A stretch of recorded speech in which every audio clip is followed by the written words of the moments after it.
and meet the basic subsistence needs during or immediately after a disaster, as well as help in prevention and mitigation so potential hazards are avoided while vulnerabilities and exposure are reduced.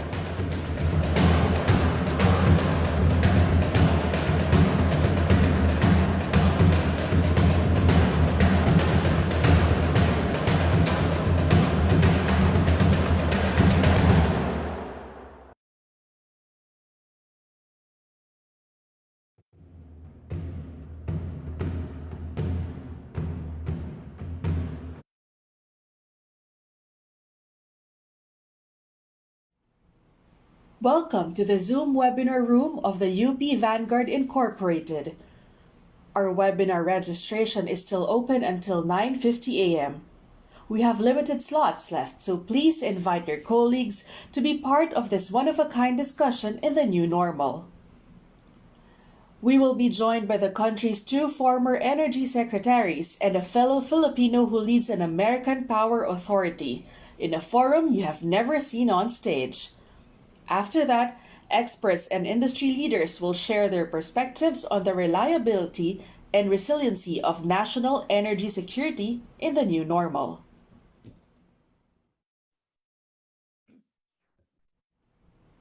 Welcome to the Zoom webinar room of the UP Vanguard Incorporated.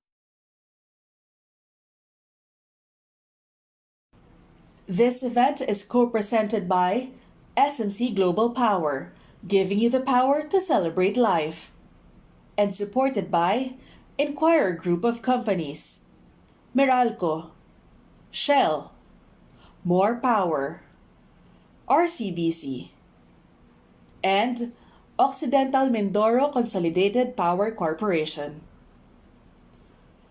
We would like to thank our multimedia partners: Philippine Daily Inquirer, Inquirer Mobile, Inquirer.net, and POP. This webinar is streaming live on fb.com/INQ+, and on Facebook of UP Vanguard Incorporated. And stay with us until 12 noon for a chance to win premium prizes from the UP Vanguard. This event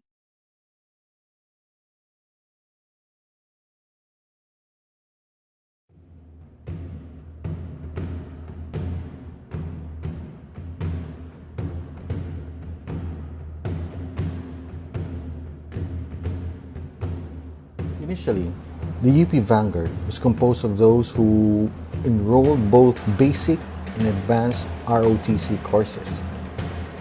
Upon the formal organization of the UP Department of Military Science and Tactics on March 17, 1922, herewith arose an organization tasked to develop patriotic, physically sound, upright, and disciplined citizens, to create a corps of trained officers for the reserve force, and to take the lead in fostering the university spirit.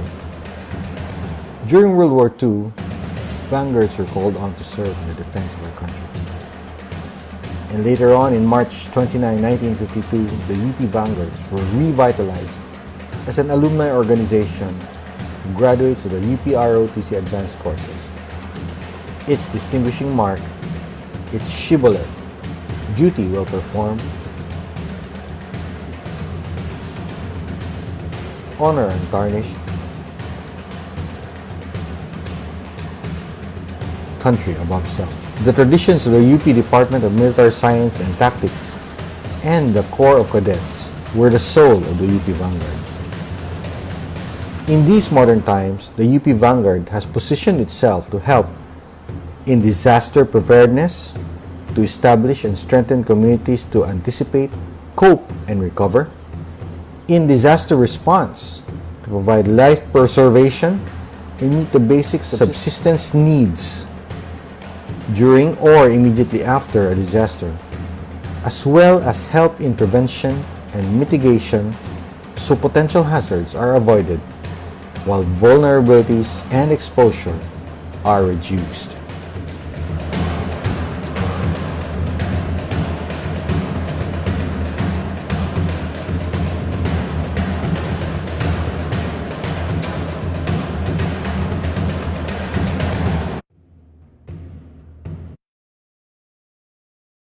Tired of missing the latest news? Get the Inquirer mobile app to get the latest stories and updates as they happen. The Inquirer mobile app is an easy-to-use app with quick access to stories and also enhances your experience on other Inquirer platforms. The Inquirer mobile app also lets you recommend stories for the Inquirer front page and share stories on various social platforms. Have a story to tell? Be an Inquirer reporter with the My Inquirer function. Now that's news anytime, anywhere, always. Got something you want to share to the world? We got you, fam! We are looking for awesome people like you who want to share content that deserve a spotlight on our site. Whether it's a list of everything you love about catos and doggos, pop culture related artworks, or even your own random photos, memes, and funny videos, we'd be happy to see it and share it to the world. Join our award-winning team and be part of our Ink Pop creator community.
Here are some reminders for you to enjoy and get the best from this session.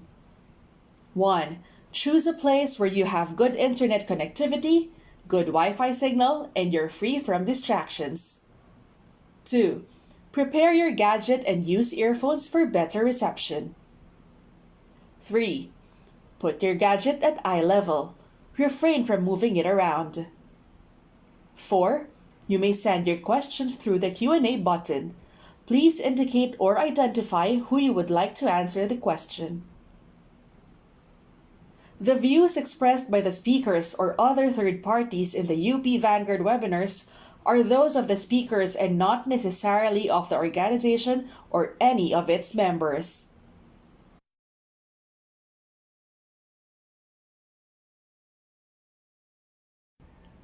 This webinar is also live on fb.com/INQ+ and on Facebook of UP Vanguard Incorporated.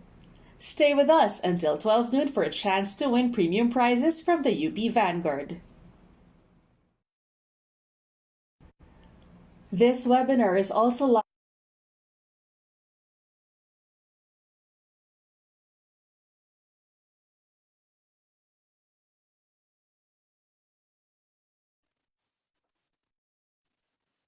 Good morning, everyone, and welcome to the third installment of the webinar series of the UP Vanguard.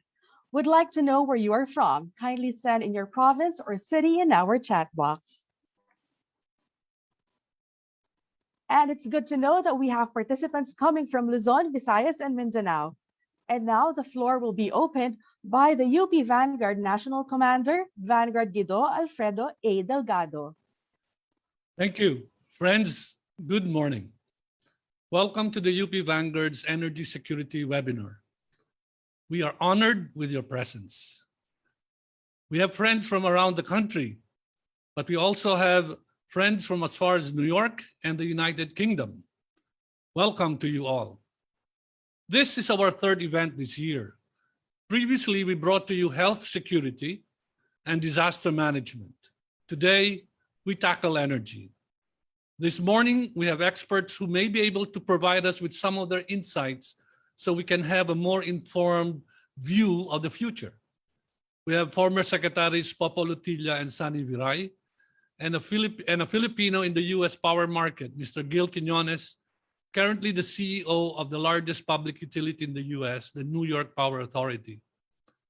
To provide their reaction to the issues, we have Attorney Jay Layug, formerly the chair of the National Renewable Energy Board, Mr. Ray Apostol, a longtime player in the local oil and gas market, and also a fraternity brother. And we have Mr. Bill Lenihan, an advocate for finding solutions to help address climate change, especially for developing countries. Together with our top-notch moderator, Attorney Mike Toledo, we hope the webinar today will bring ideas that may lead us to conclude how we will navigate in the new normal. On behalf of the UP Vanguards, I would like to thank our speakers and panelists this morning. Our thanks go to our sponsors led by San Miguel Global Power and supported by the Philippine Daily Inquirer, Meralco, Shell, More Power, and many others who have contributed to make this affair a successful one. Magandang umaga, mabuhay ang Pilipinas.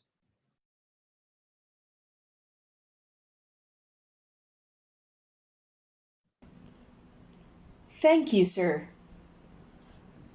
Both consumers and businesses have witnessed how the pandemic has adversely affected local and international supply chains and infrastructure.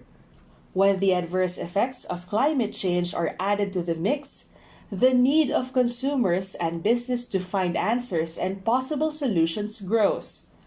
The public webinar National Energy Security, Reliability and Resiliency in the New Normal intends to fulfill that need.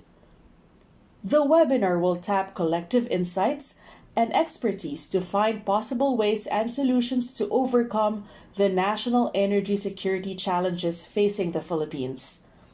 These challenges, among others, include the reliability of the country's international oil supply chain, the development and exploitation of renewable energy sources and technology, and the archipelagic nature of our country, which is a major hindrance in developing a truly national power grid to lower the cost of electricity for consumers and businesses. And of course, the looming shadow of climate changes in a country that is annually beset by natural disasters. The first part of the forum will be comprised of two former energy secretaries and a kababayan working for the highest position in an American power authority.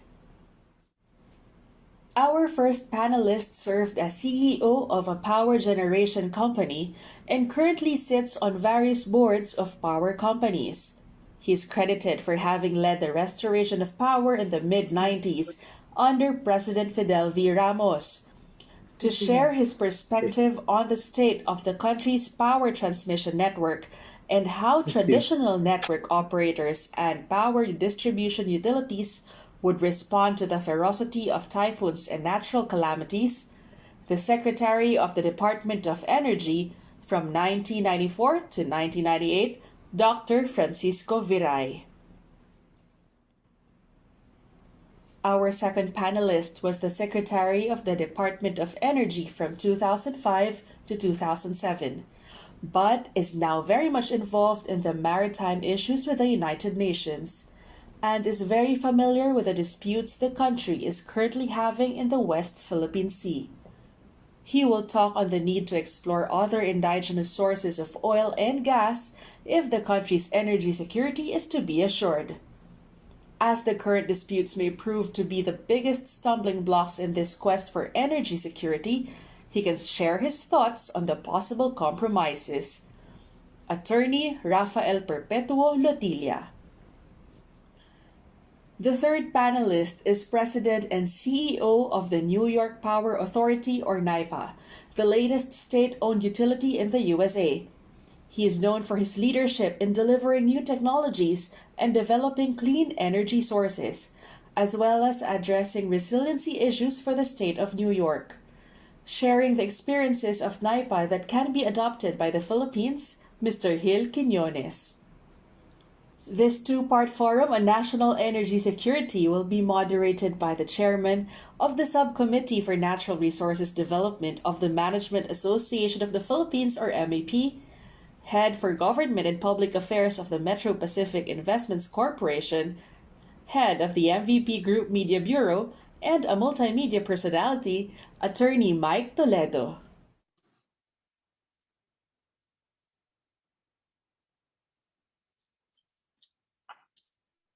Pleasant good morning to everyone, and thank you so much for that generous introduction. And I must say, the topic today, as was mentioned, energy security, resiliency, preparedness in the new normal, is quite apropos and very timely. We all know that the energy price and supply problems abound. China, Europe, India, the United States, and particularly China, may be heading with its head first into a power supply shock. Then definitely these will hit these countries hard, especially China. Now, if the Evergrande meltdown, which I'm sure you've been following, sent a Teutonic shockness to China's financial system, we can expect that the same effect it will have on the energy situation. And if it hits China, it will inevitably hit us. The power curves will ripple through and impact the global economy and the markets. And actually, it's very timely because if you look at the Inquirer headline today, it says it all. I hope you can see that. Oil prices rise anew. And I understand this is already for the 8th straight week. So clearly, now more than ever, since we've all been so, I guess, preoccupied by the pandemic, which we should, of course, give a lot of importance to, but somehow that much focus on the pandemic perhaps has, to a large measure, made us forget another very urgent issue that must be addressed. Now, among the plethora of issues about our energy security, which will be discussed in this webinar, I think that was touched a bit earlier on, would be the digitalization and future infrastructure in the new normal, energy sources and distribution, legal concerns involving Malampaya and other geopolitical issues or maritime issues in the West Philippine Sea. And the format, just for everyone's knowledge, will be in a dialogue format following using the World Economic Forum format without any slides or presentations. So the speakers will be given about 10 minutes to talk. There will be reaction, and we'll open the discussion to a number of questions from the audience as well. So without any further ado, ladies and gentlemen, allow me to introduce to you the former Secretary of Energy, Dr. Viray, to give the first presentation. Thank you. Thank you, Attorney Toledo. Pleasant good morning to all. Let me first extend my greetings to the organizers and sponsors, to my fellow resource persons, and to our distinguished reactors, to our moderator, and especially to all the participants to this webinar. Let me put in first my understanding of the definition of energy security. Simply defined, energy security is the availability of natural resources for consumption. It can also be defined as having access to energy services. Combining these two, then energy security means availability of all parts of the value chain of an energy system or electricity system. And availability means energy services is there when you need it, which requires all of the parts are working. Value chain includes fuel and energy sources. It includes the infrastructures for production, transportation, and distribution. For an electricity system, it includes the power plants, transmission systems, and distribution systems. Moreover, these infrastructures must be adequate to handle the volume requirements of consumers and end users. Managing disruption like prevention, minimizing frequency and duration, or mitigating impact in any part of the value chain is all that is needed to manage energy security. For fuel supply security, it is not only about availability of sufficient quantity or capacity, but affordability of the prices affects security as well. Take a look at the current prices of gas, coal, and oil. With regards to adequacy of generation capacity, one can rely on load curtailment to maintain integrity and security of the electricity system, but this may not be acceptable in the digital world. Shortages of supply due to insufficient capacity built or high frequency of forced outages and longer downtimes due to these forced outages compared with industry standards and assumptions used to determine reserve capacity, and or longer maintenance downtimes, likewise compared with industry standards and assumptions used to determine reserve capacity, will certainly result in shortages of operating capacity. Maintaining balance between generation and load in an electric grid system in real time 24/7 is a requirement for grid security and stability.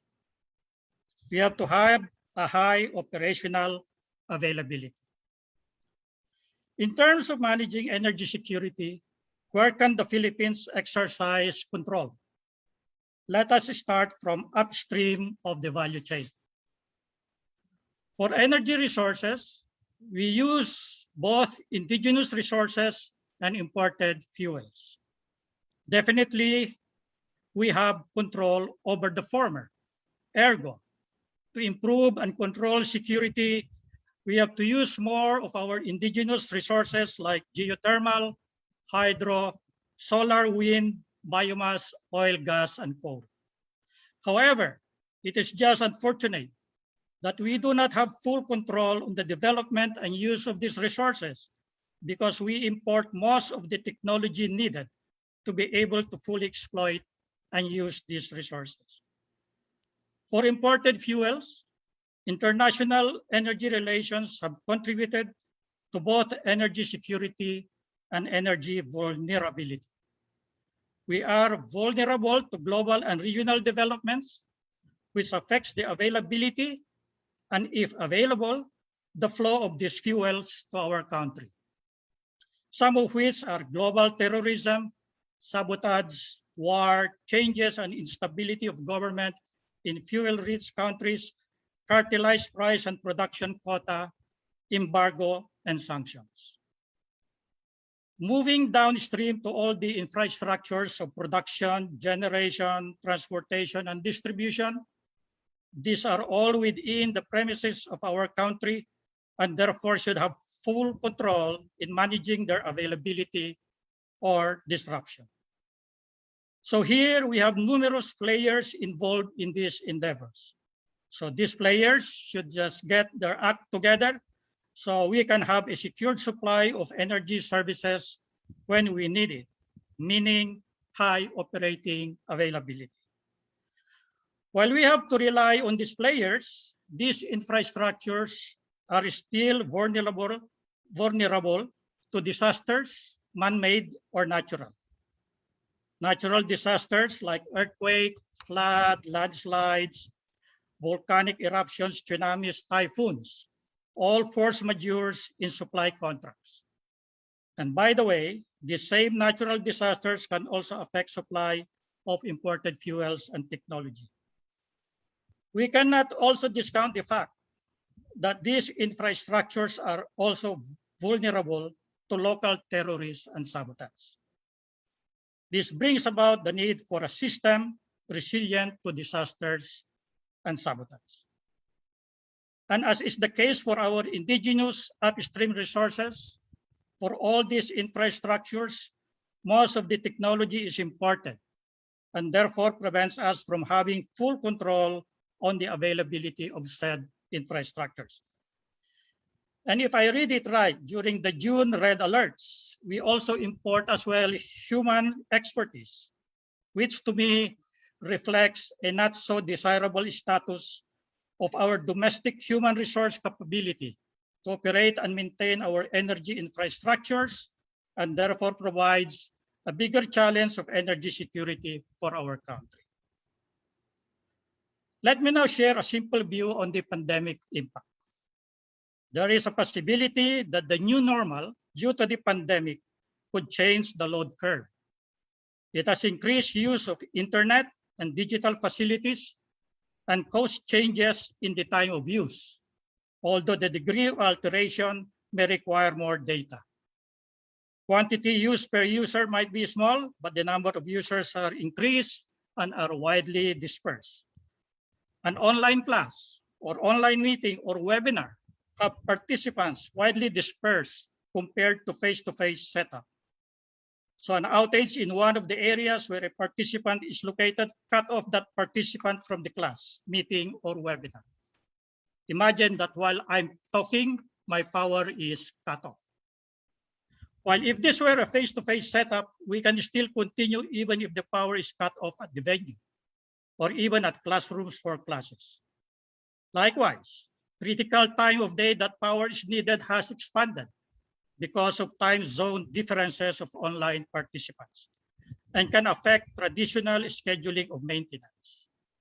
Thus, digitalization and online activities add more pressure on availability and reliability of electric systems and delivered quality of energy services. So what are the solutions? What must we do to increase our control on the energy security of our country? Every solution has a price. It's just a matter of whether cheap or not, affordable or not. I am sure there are a million ideas, so why don't we leave the discussion of this in the open forum?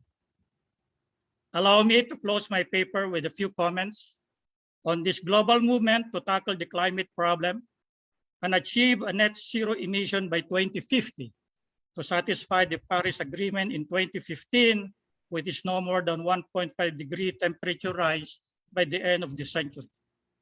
This is now known as the energy transition path, which will be discussed in COP26 this November.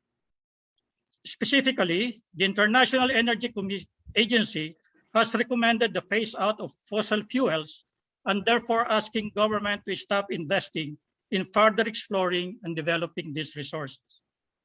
I am not privy to the position of our government on this, but should we adopt this recommendation, we have a challenge of replacing all our fossil fuel-fired power plants with renewable energy over a period of 30 years.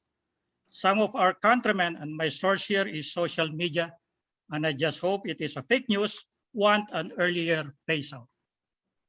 Three issues here. One, mismatch for whatever reason in investments for clean energy can impact on energy security and price volatility.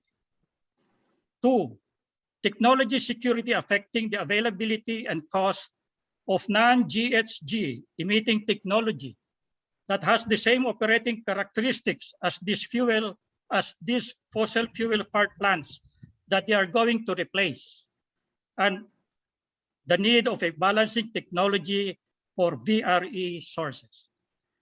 The geopolitical issue that can arise from this energy transition path is a technology race among developed countries, and it could just mean that we just have to sit and wait. And third, who bears the cost of this transition, especially cost of phase out of fossil fuel fired power plants and replacement of affected capacities. Please note that we still have this age-old, I quote, highest tariff, unquote, branding of our electricity costs. Thank you and good day. Thank you. Thank you so much, Secretary Veray. As always, every time you come up with a presentation, we are always in awe at the simplicity and the eloquence that you always present, just like a professor indeed. And it's a good thing that you actually raised the issue about the need to have more control of our indigenous sources of energy. But sadly, since we import this technology, we do not have full control. And we are very rich when it comes to, as you mentioned, indigenous sources of energy, in the same way or in the same vein that the Philippines is very rich when it comes to minerals in mining, and yet we're not really able to exploit that for the betterment of our countrymen. But definitely we will be touching more on this issue, especially when you talked about the cost to transfer from fossil fuels to renewables. This is again a very contentious, to a certain measure, controversial issue which we need to address. How do we move forward with the growing economy, but at the same time neglecting the basic need for example, baseload plants, which renewables cannot, as of this moment, provide. So thank you very much, Professor Viray. And at this point, I'd like to call on also a good friend, a fellow Bisaya. We were colleagues at the UP College of Law. I'm happy to say I'm just maybe a year or so younger than him, but he has definitely been a respected member of the UP Law Academy as well. And of course, he was former Secretary of Energy. I'd like to call on my dear friend, Secretary or Professor Popo Lotilla. Popo. Dagan salamat, bye. So good morning to everyone. I appreciate the comprehensive presentation that was made by Dean Viray, and that professorial perspective gives us all of the elements that are needed to be addressed. And I look forward to the subsequent discussion on these various points. But I would just like to focus on two important points in relation to the climate transition. As he pointed out, this will be a process of transitioning to a low carbon environment. And this process is not going to be accomplished overnight. And the transition would have to be managed well. So one of the issues that I would like to raise is, how do we manage the upstream? As he had pointed out, the upstream sector in the Philippines has something to contribute in terms of ensuring the availability and stability of fuel and electricity to the Philippine economy. And at the end of the day, if we are able to ensure this stability and availability, then it is our people who will benefit in terms of continued economic activities. We have seen the cost of brownouts. If you will recall, in 1982, 83, 84, and then later, 86, 87, up to 90s, the enormous brownouts made us non-productive for prolonged periods. Now, what is the role of the upstream here? While the upstream gas sector in the Philippines is based, of course, on fossil fuels, we would need this to contribute towards managing the transition. Now, we have an presently operating and productive gas field. And the issues that we need to address are issues that, in fact, are internal to us.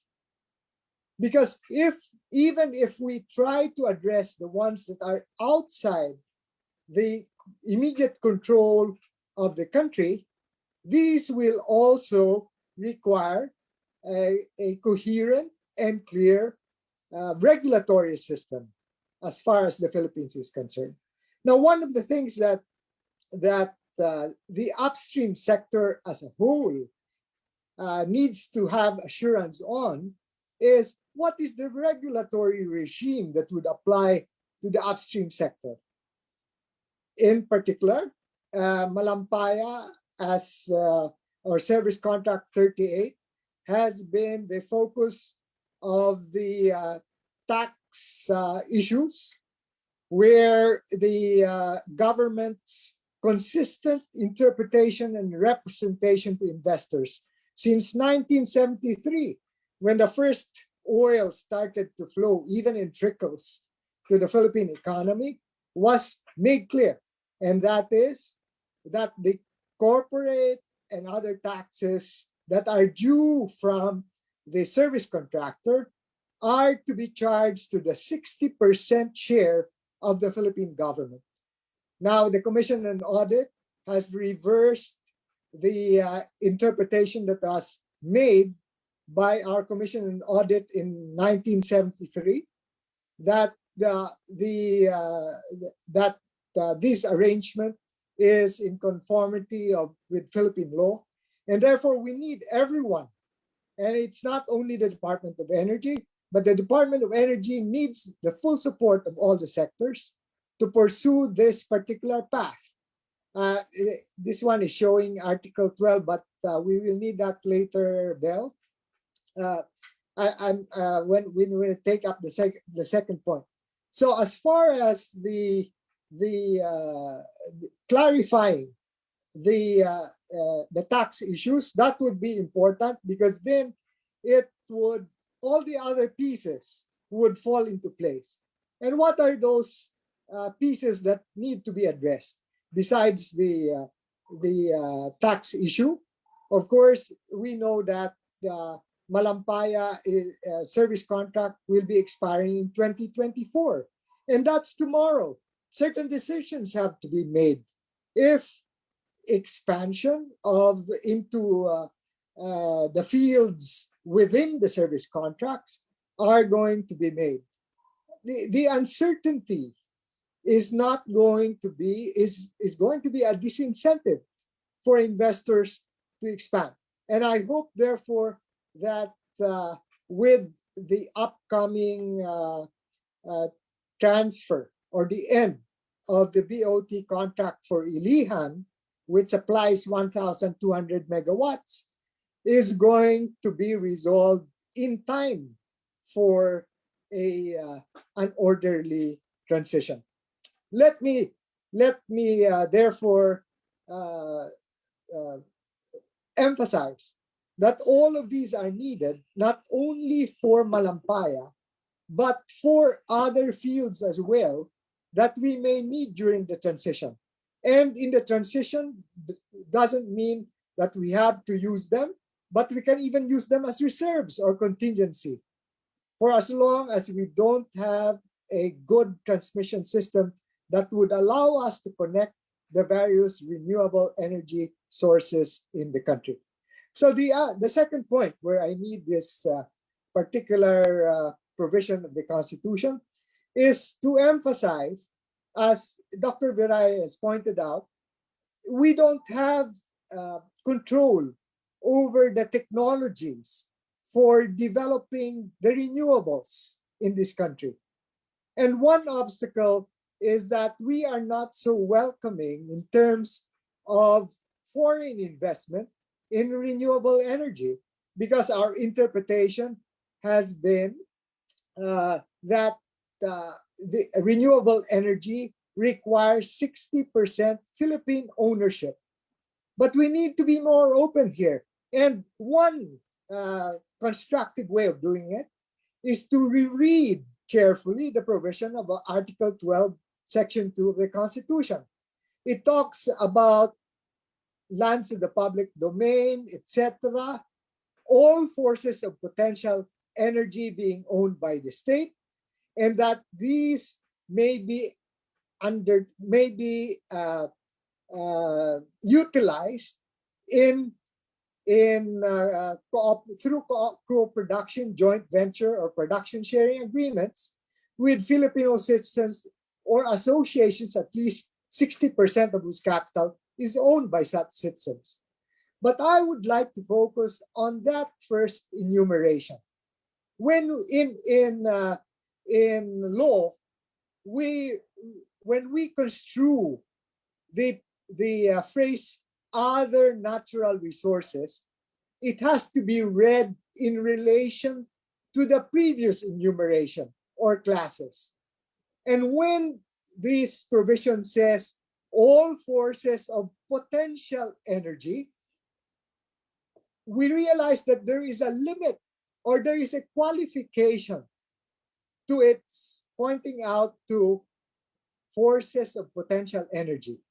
And to simplify, I'm saying that sources of energy like solar, the sun, or the wind are precisely not covered by the 60% requirement because they are not potential. They can be used directly as sources of energy. And if you read at the rest of the enumeration, like lands to the public domain, minerals, waters, coal, forests or timber, fisheries, wildlife, flora, and fauna, these are all finite resources. They are not renewable.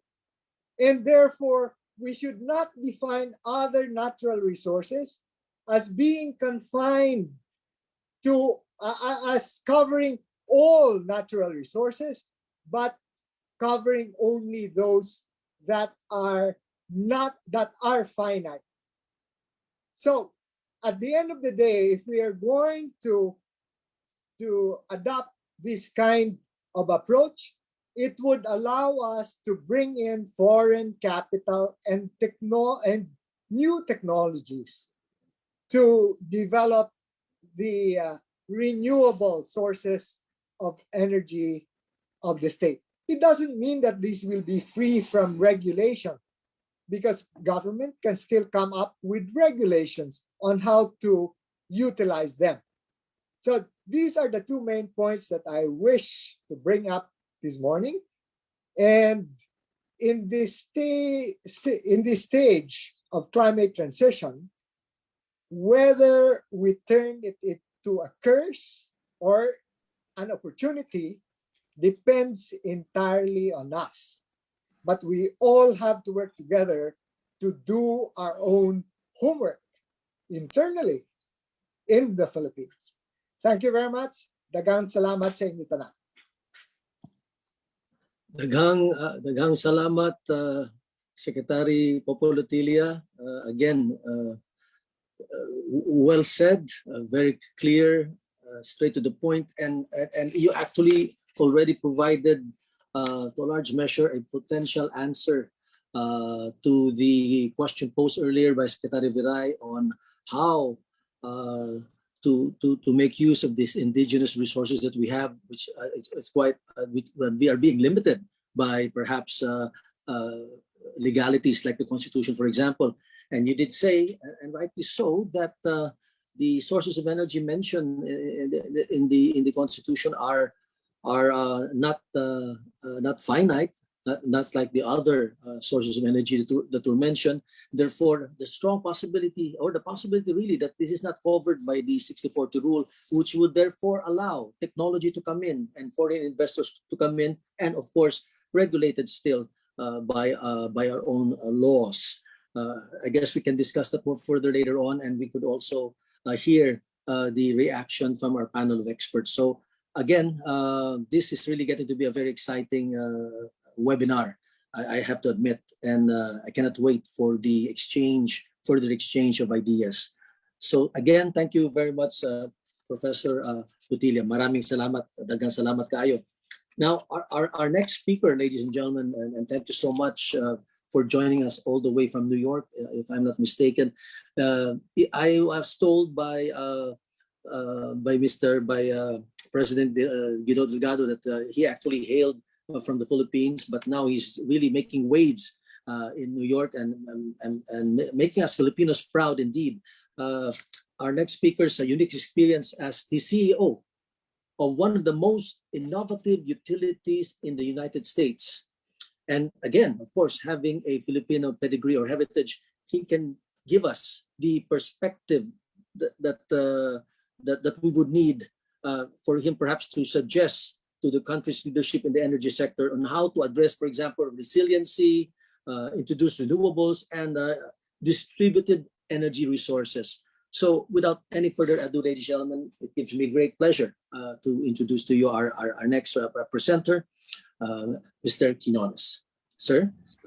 Yeah, maraming salamat po. Thank you very, very much. Good morning. It's good evening here. It's 10:53 p.m. I believe here in New York. My name is Gil Quinones. I'm the President and Chief Executive Officer of the New York Power Authority. The New York Power Authority is the largest state-owned electric utility in the United States.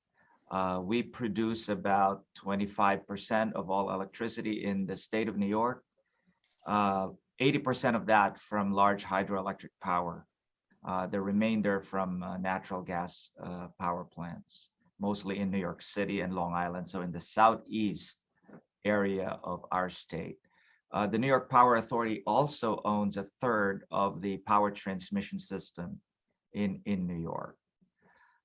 What I was thinking, listening to the other speakers, I want to tell you that we're also struggling here to battle the climate crisis. Our state passed legislation about 2 years ago called the Climate Leadership and Community Protection Act. It's now a law in our state, similar to other states like California, Hawaii, and more recently Illinois, where we have very aggressive climate goals. In New York, our goal is to have 70% of our supply be renewable energy by 2030 and carbon-free electricity by 2040. And of course, net zero by 2050. There are other goals that are more prescriptive, such as 9 gigawatts of offshore wind by 2035, 6 gigawatts of solar by 2025, a very aggressive energy efficiency goal, et cetera, but all codified in state law. And we are trying to harmonize policy, regulatory constructs, and legislation to make sure that we achieve the goals here in New York.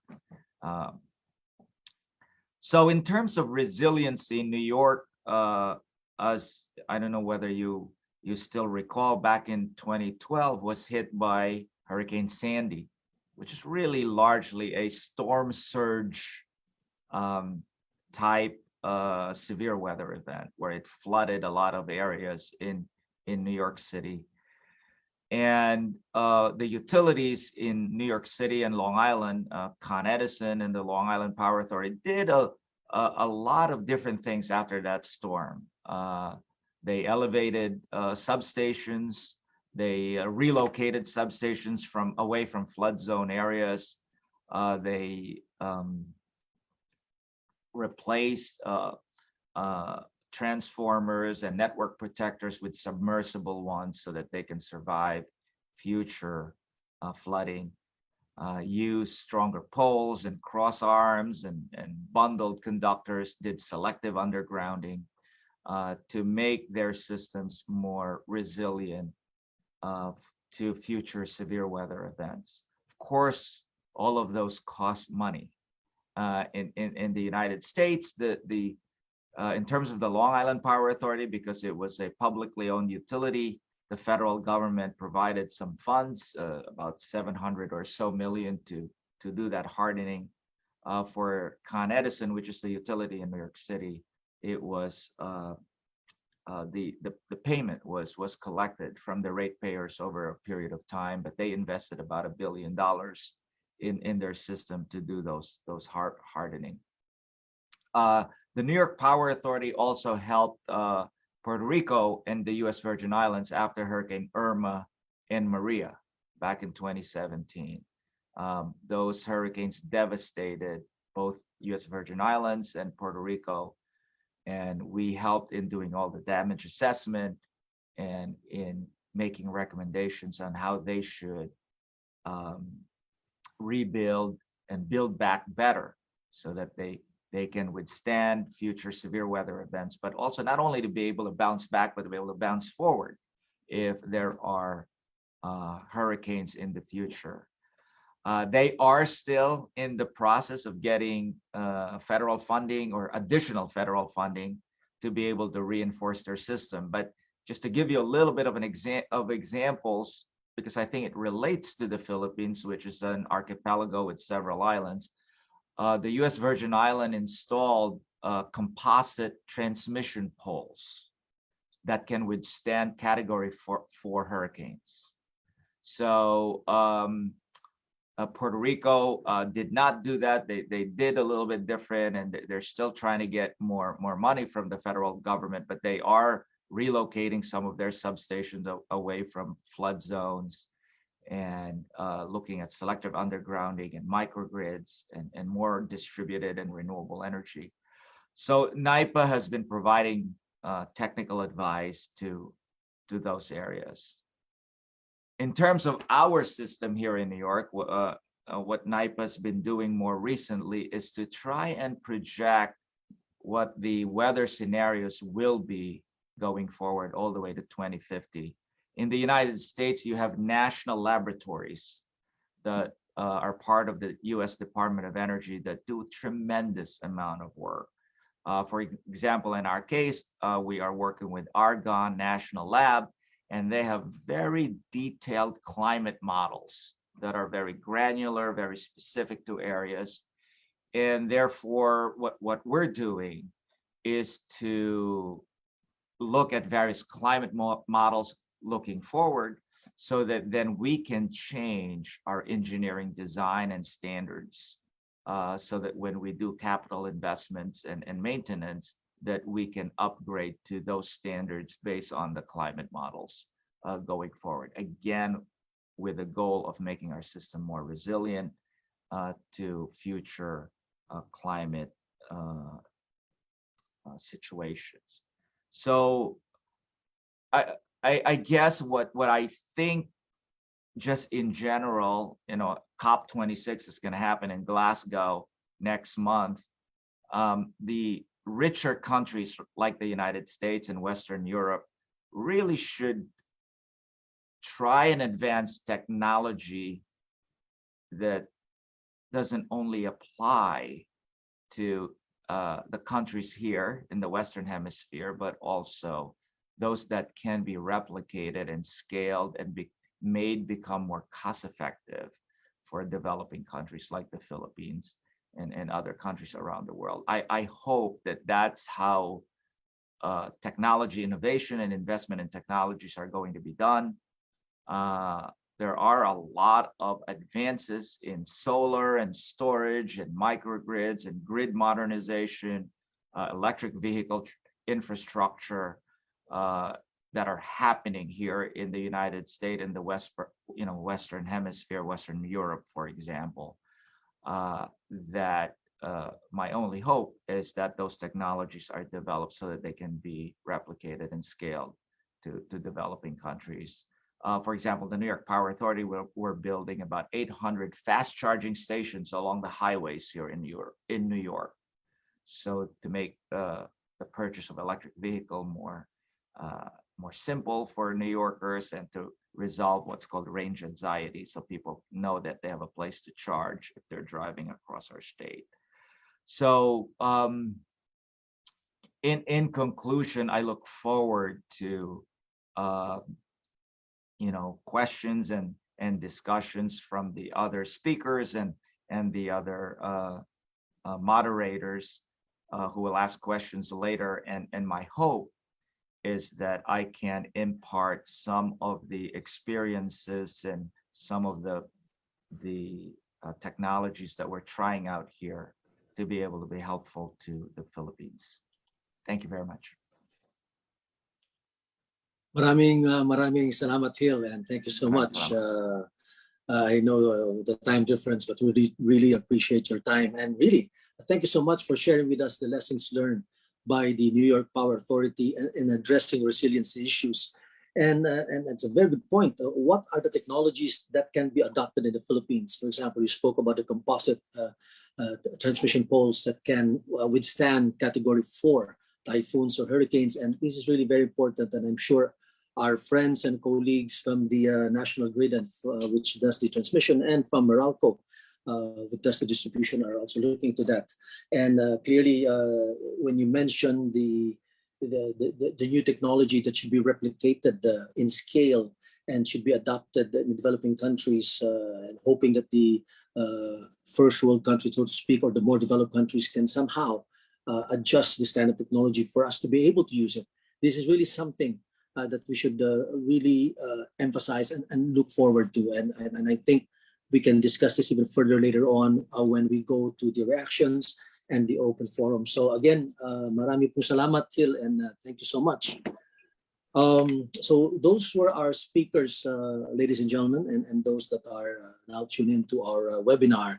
And being the moderator, we always have the right to ask the first question. I guess aside from instead of a talent fee, I am given the option to ask the first question. Hint, hint, Chairman Guido. Anyway, I guess my first question will go to all the members of of all those who presented earlier today. The energy crisis clearly, especially in Europe, has shown that an energy policy to just phase out fossil fuel overnight and rely on renewable sources alone is perhaps, to put it mildly, unrealistic and even perhaps dangerous.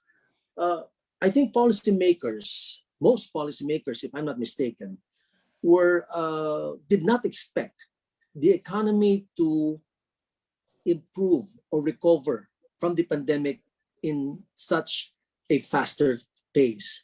I think it caught a lot of the policymakers throughout the globe flat-footed. So I guess my question is, okay, with COP21 coming and all this talk about renewables and all that, should we take a pause and first see how we should really proceed, especially for a developing country like ours? Can we afford to just, in a short period of time, switch from fossil fuels to renewables, knowing fully well that the growing economy needs very much the energy and the power in order to progress as far as economic development is concerned? So that is my first question, and any member of the panel can please answer, or of course, and all can answer the same question as well. Thank you very much. I can take a shot at that. Here in the US, several models have shown that we can probably do up to 80% renewable, but it becomes very difficult after that to get to 100%, unless there are breakthrough technologies in long duration or multi-day energy storage, for example, a use of hydrogen, green hydrogen, small modular nuclear, carbon capture, use and sequestration, and even direct CO2 capture technologies. There have to be technology breakthroughs in those areas to enable a full transition if we really want to wean completely away from fossil power plants. Otherwise, we may need to have, at least in the US, in some jurisdiction, natural gas power plants to provide those fast ramping and reliability and resiliency services when you do not have the renewables available, wind and solar available in the system. So that's what the modeling is showing, and it's pretty expensive. It is very expensive to the consumers and to the economy. Now, on the other side of the story, there's a climate crisis, and we need to attack the problem as fast as possible, because the after effects of if this really gets out of control, it becomes even more expensive for everybody. But and that's in the US context. But to me, what I'm thinking about is how can we make then those technologies scalable and transferable to the rest of the world? Because global warming is not a US problem, it's a global problem. So that's kind of how I view the issue. Very good points here. Perhaps can we hear from Secretary Lutilia? Well, thank you. I mean, if policymakers in the developed countries thought like the way Gil thinks, then we will feel more comfortable about this. But largely, we seem to be left to our own devices in the developing world. And for us, the major issue is how to address poverty. With 21% of our people below the poverty line, making electricity accessible to them from whatever source in a reliable way is important. It doesn't mean that we're not going to aspire for a low carbon economy, no. But we have to manage this in an intelligent manner and taking into account the needs of our people.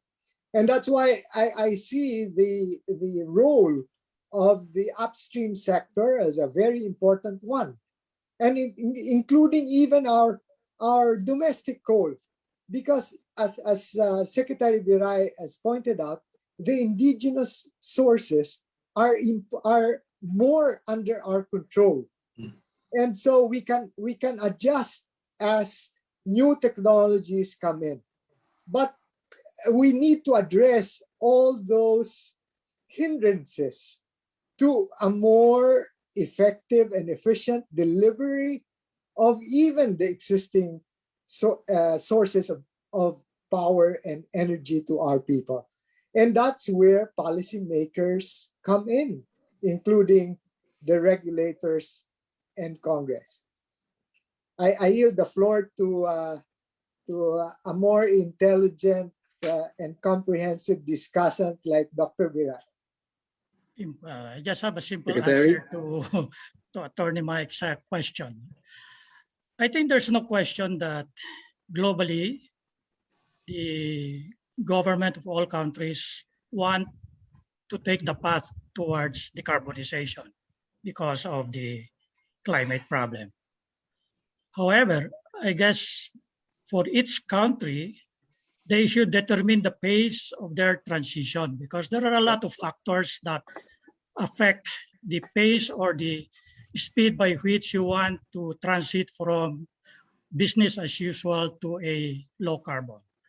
And I guess that is an issue right now on whether everybody will be forced to follow the same pace, or each country, especially the developing countries, will be given the flexibility to set up their own pace as well.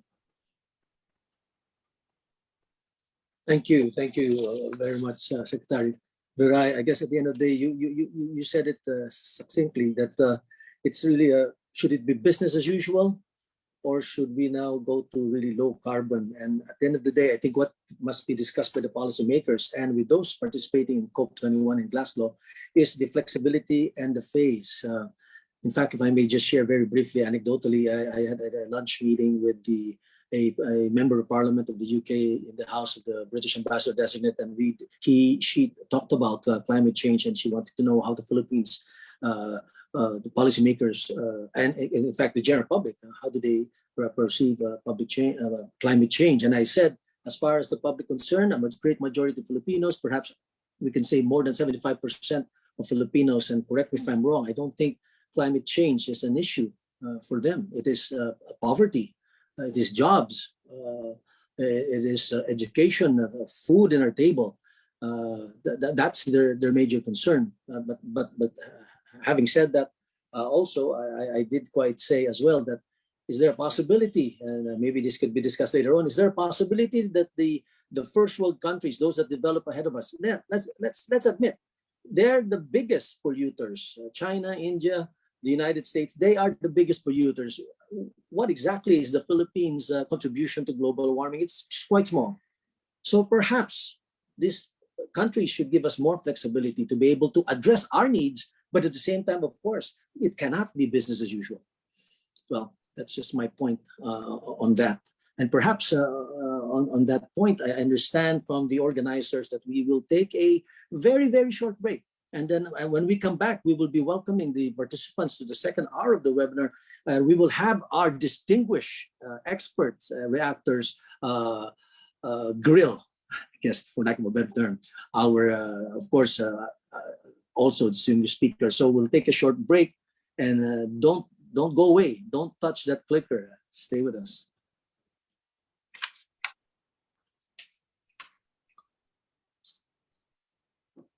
Tired of missing the latest news? Get the Inquirer mobile app to get the latest stories and updates as they happen. The Inquirer mobile app is an easy-to-use app with quick access to stories and also enhances your experience on other Inquirer platforms. The Inquirer mobile app also lets you recommend stories for the Inquirer front page and share stories on various social platforms. Have a story to tell? Be an Inquirer reporter with the My Inquirer function. Now that's news anytime, anywhere, always. Got something you want to share to the world? We got you, fam! We are looking for awesome people like you who want to share content that deserve a spotlight on our site. Whether it's a list of everything you love about catos and doggos, pop culture related artworks, or even your own random photos, memes, and funny videos, we'd be happy to see it and share it to the world. Join our award-winning team and be part of our Ink Pop creator community.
This event is co-presented by SMC Global Power, giving you the power to celebrate life, and supported by Inquirer Group of Companies, Meralco, Shell, More Power, RCBC, and Occidental Mindoro Consolidated Power Corporation. We would like to thank our multimedia partners: Philippine Daily Inquirer, Inquirer Mobile, Inquirer.net, and POP. This webinar is streaming live on fb.com/INQ+, and on Facebook of UP Vanguard Incorporated. And stay with us until 12 noon for a chance to win premium prizes from the UP Vanguard.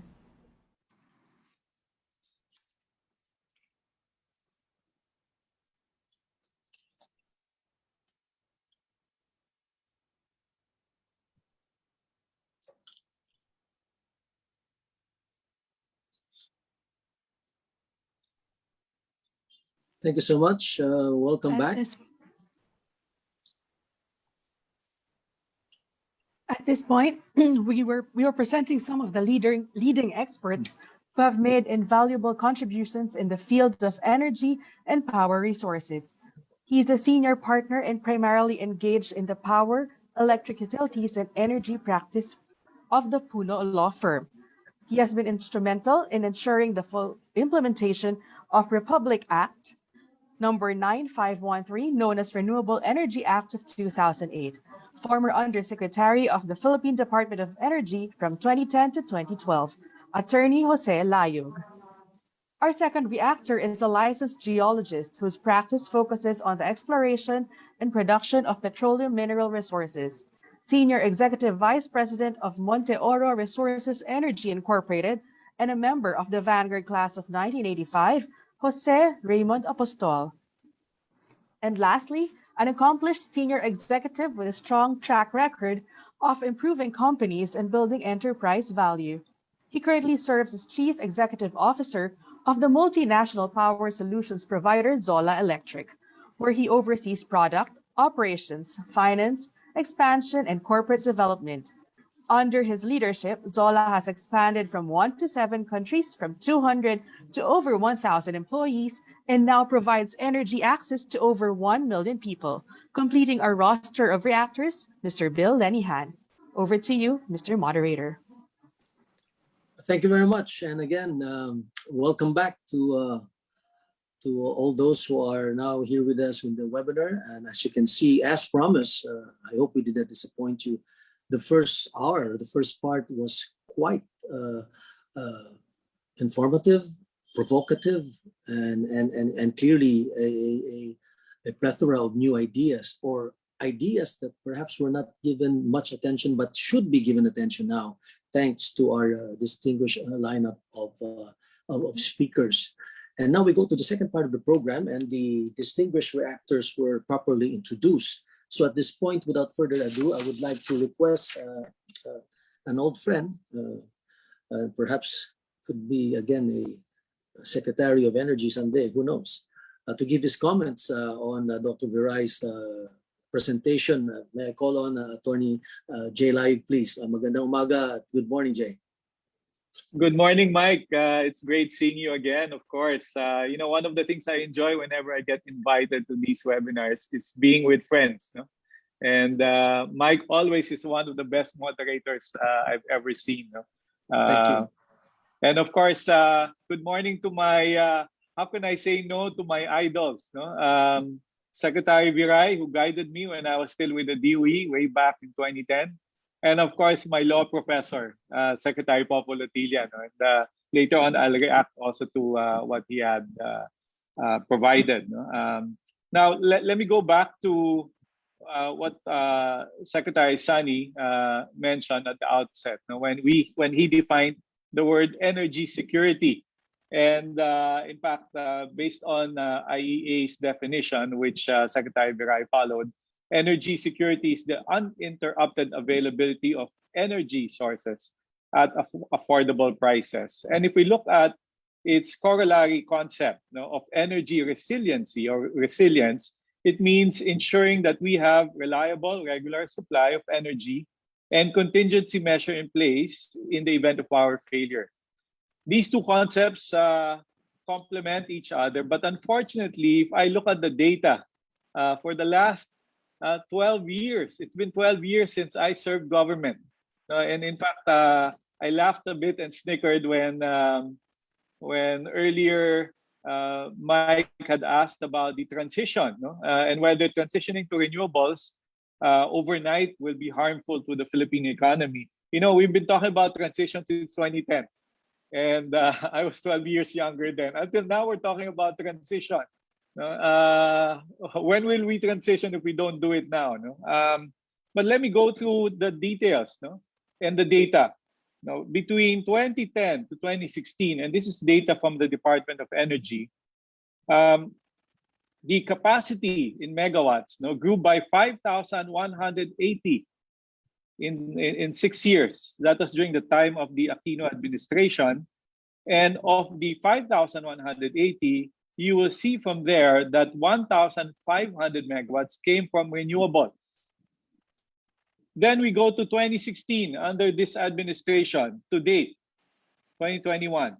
capacity grew only by 4,930 megawatts. And of that capacity, only around 800 megawatts came from renewables. And naturally, because we had relied more, and you will see also from the data that coal grew during that time. Coal grew by 3,500 megawatts for the last 5 years. So you will see, as a natural result of that data, there was also an effect on our self-sufficiency, where once upon a time, we were almost 60% self-reliant because we were utilizing more of our indigenous energy resources. It is now down to 46%, less than half of what we utilize. That means we import more. We import more oil, we import more coal. And soon, with Malampaya about to end in 2024, we will have to import natural gas. So you can imagine the impact on our power supply. Definitely, that's not energy security. And definitely, we will not have energy resiliency. Now, I go back also to the data on the age of our power plants. There are 154 power plants with a capacity of 13,000 megawatts that are from 0 to 20 years in age. That's about 65% of the total capacity in the Philippines. But let's look at the aging power plants. That is, those are power plants that are 20 years or more. They constitute about 6,000 megawatts, or about 35% of our power supply. That's not good data. In fact, because the power plants have been aging over time, we have seen an increase in outages for the last 2 to 3 years, about 2,600 megawatts every year of outages. That's about 13.5% increase since 2019. Again, we are far from energy security if we have this situation. I go, therefore, back to what Secretary Popo had advised us. On the upstream sector, during times of high oil prices, this is really a good period when our energy or oil exploration company should be coming here and exploring for more oil and gas. I'm not seeing that. Why? Because as Secretary Popo said, we have so many problems. We need to explore, number one. Number two, we need to resolve all those legal uncertainties. That arbitration filed by Shell against the government did not help our cause, because it gave the impression to a lot of the foreign investors that we do not do what we say we will do. There was a contract, service contract 38, which we did not follow, which forced the hand of the exploration companies to sue the government, and we lost in that case. We need to resolve those issues, and that can be done by government. On top of that, of course, government needs to be transparent and more efficient in issuing permits and licenses, and also in how they administer all these service contracts. Why would you cancel a service contract now on petroleum when nobody is exploring in the first place in the Philippines? Given COVID and what's going on, maybe we should give them more time, especially since they are already in the Philippines. I do not understand that. And of course, how can I argue against the position of Secretary Popo to allow foreign investors to come in, especially in the sphere of renewables? I will defer to him on how you interpret the Constitution. But at the end of the day, what's important is we open up our economy. Let's remove the foreign investment restrictions and allow these foreign investors to come in and engage in renewable energy in the Philippines. That will facilitate the transfer of technology as well on renewables. As a final message, the Philippines is not lacking in so many laws. In fact, we have too many lawyers. We have written too many laws in the Philippines. Our problem always has been implementation. We have issued all the renewable energy mechanisms, and yet we have seen that the Philippines has lagged behind for the last 4 years in renewables. Government needs to step up.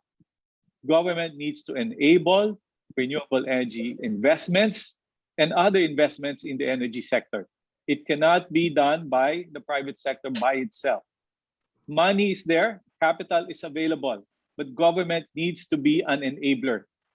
Reduce the number of permits.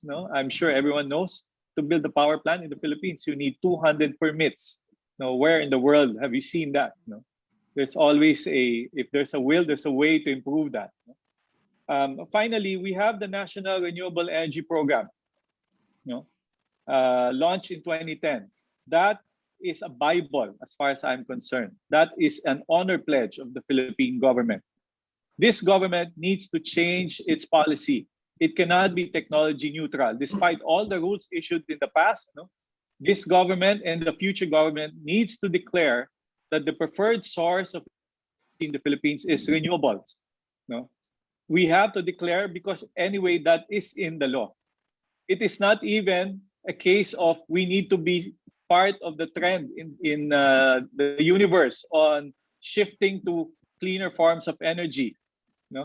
Right now, renewables have shown that it is also cheaper than the conventional fuel. So we have to do that transition. We should have done that 10 years ago. Unfortunately, while we passed the RE law in 2008 and launched all those RE mechanisms from a high of almost 40% capacity in the power mix of the Philippines, we are now down to, unfortunately, 20%. The National Renewable Energy Program is being amended now by the DOE, and they're trying to increase that target of renewables to 50% by 2040. It's not too late, there's always hope. But now is the time. It's not yesterday. Thank you, Mike.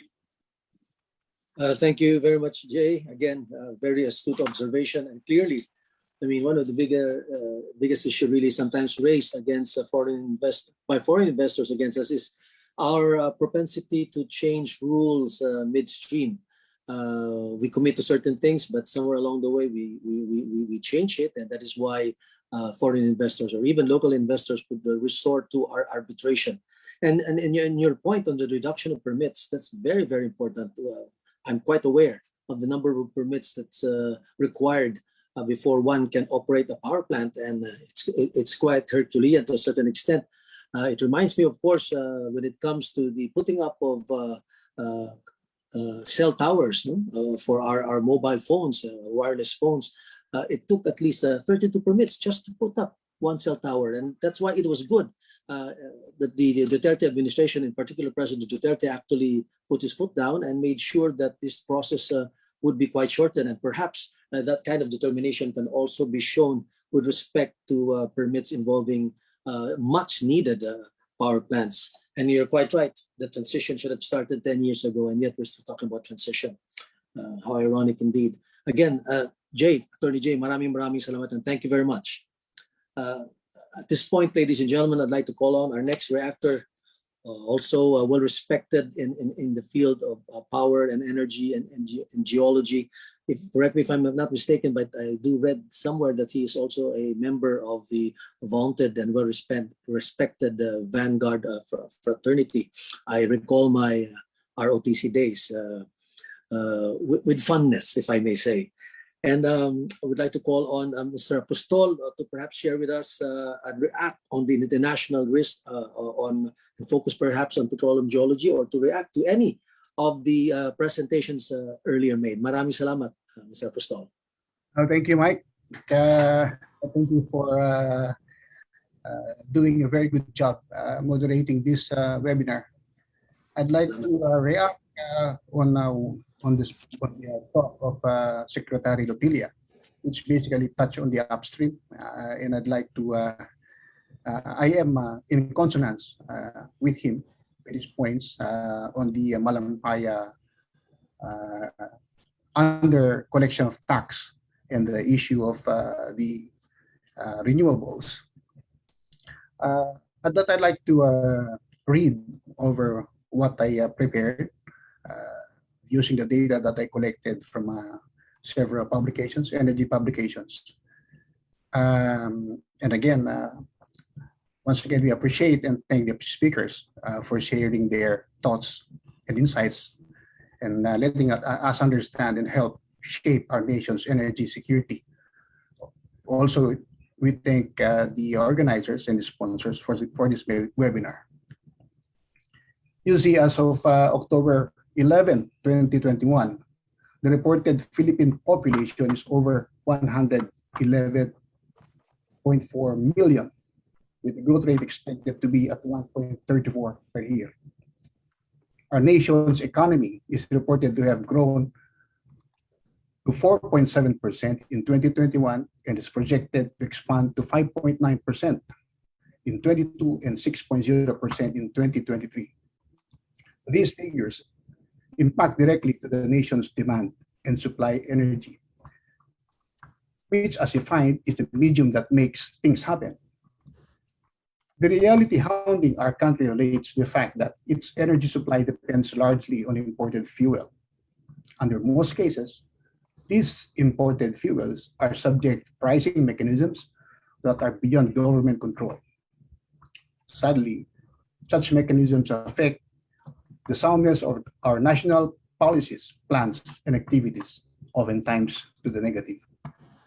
For the past 7 straight weeks, we have seen price increases in petroleum products to a cumulative amount of over 10 pesos. And just this morning, there's another increase, a development accentuating that we need these wake-up calls and webinars that like what we're having now. The nation's total energy supply for 2020 is 56.4 million tons of oil equivalent, mixed correspondingly with oil at 29%, coal at 30.1%, natural gas at 5.8%, and renewables at 34.3%. It must be noted that the country's energy self-sufficiency is only good up to 50%, with net imported fuels accounting to the rest. Clearly, there is much room for improvement on the aspect of energy self-sufficiency and security. Thanks to the promoters of renewable energy, we should be afforded with incentives by the government for the much-needed augmentation. Renewable energy sector has been impressive in supplying 34% of energy mix for 2020, the highest in the ASEAN. However, the challenge remains huge for it to cover the supply fraction contributed by coal and petroleum. These two fuel commodities make up about 60% of our nation's needs, and both are important, save for coal coming from Semirara that services about 55 to 60% of our domestic coal requirements. The use of coal for power is expected to decline with the clamor for carbon-free power generation. The government in 2020 has in fact declared a moratorium for approval of new coal plants, albeit the green light for those plants that are already in the pipeline. Notably, because of the regulatory requirements, in particular those of the Environment Clearance Certificate, ECC, the issues with the NCIP, and the hurdles caused by some LGUs, the commissioning of this plant or planned coal-fired power plants will take time, or worse, will never happen. On the other hand, oil and natural gas are the fuels that will persist for the long term. These are the tangibles for power and transport. At this point, let me provide you with a quick run-through of the Philippines oil and gas upstream picture. Simplistically speaking, the Philippines has 16 sedimentary basins, all of which are rendered frontier and relatively risky for upstream investment, save for the Northwest Palawan and Red Bank basins. Compared to our neighbors in the ASEAN, Philippines is at the bottom in terms of the amount of exploration activities. Interestingly, the average number of wells drilled in the Philippines per year from 2007 to 2017 is only 5, as compared to 29 per year in Myanmar, 43 in Vietnam, 81 per year in Malaysia, 594 in Thailand, 903 in Indonesia, and so on. This equates to the cumulative oil and gas reserves of the country, which is, again, is in the bottom of the list. I have a trivia for you. There has been no exploration well drilled since President Duterte took over as president. No exploration well.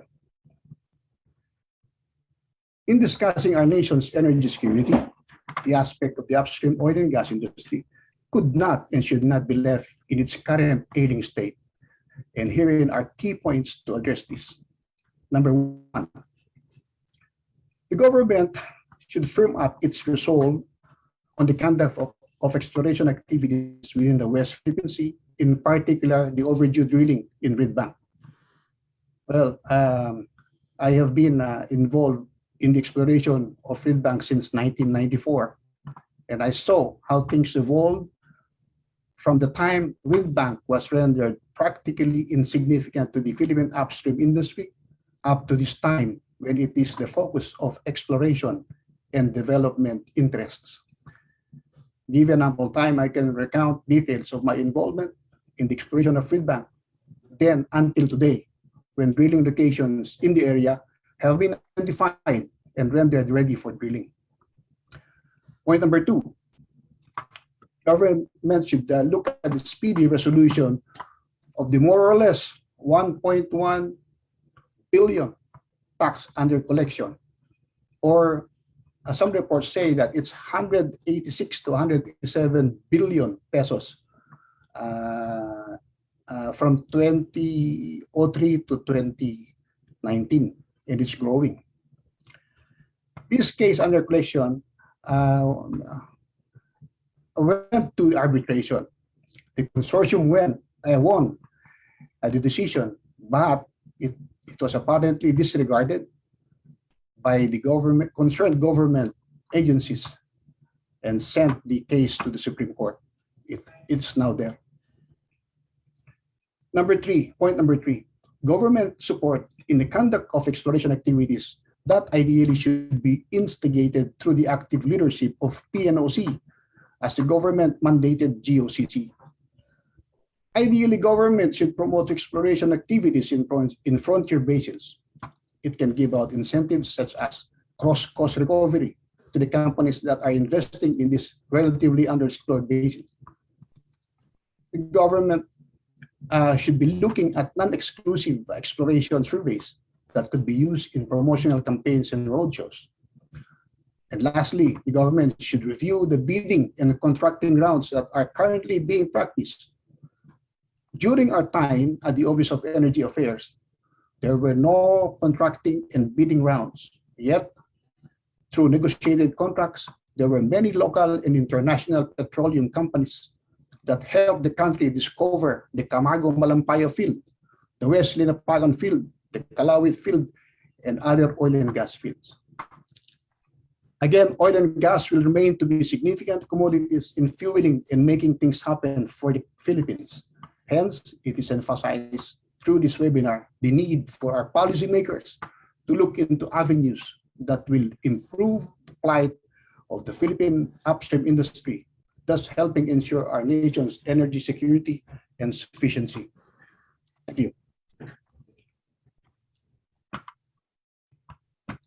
Thank you. Thank you very much, Mr. Apostol. And indeed, when you mentioned that government should firm up resolve with respect to SC-72 in the West Philippine Sea,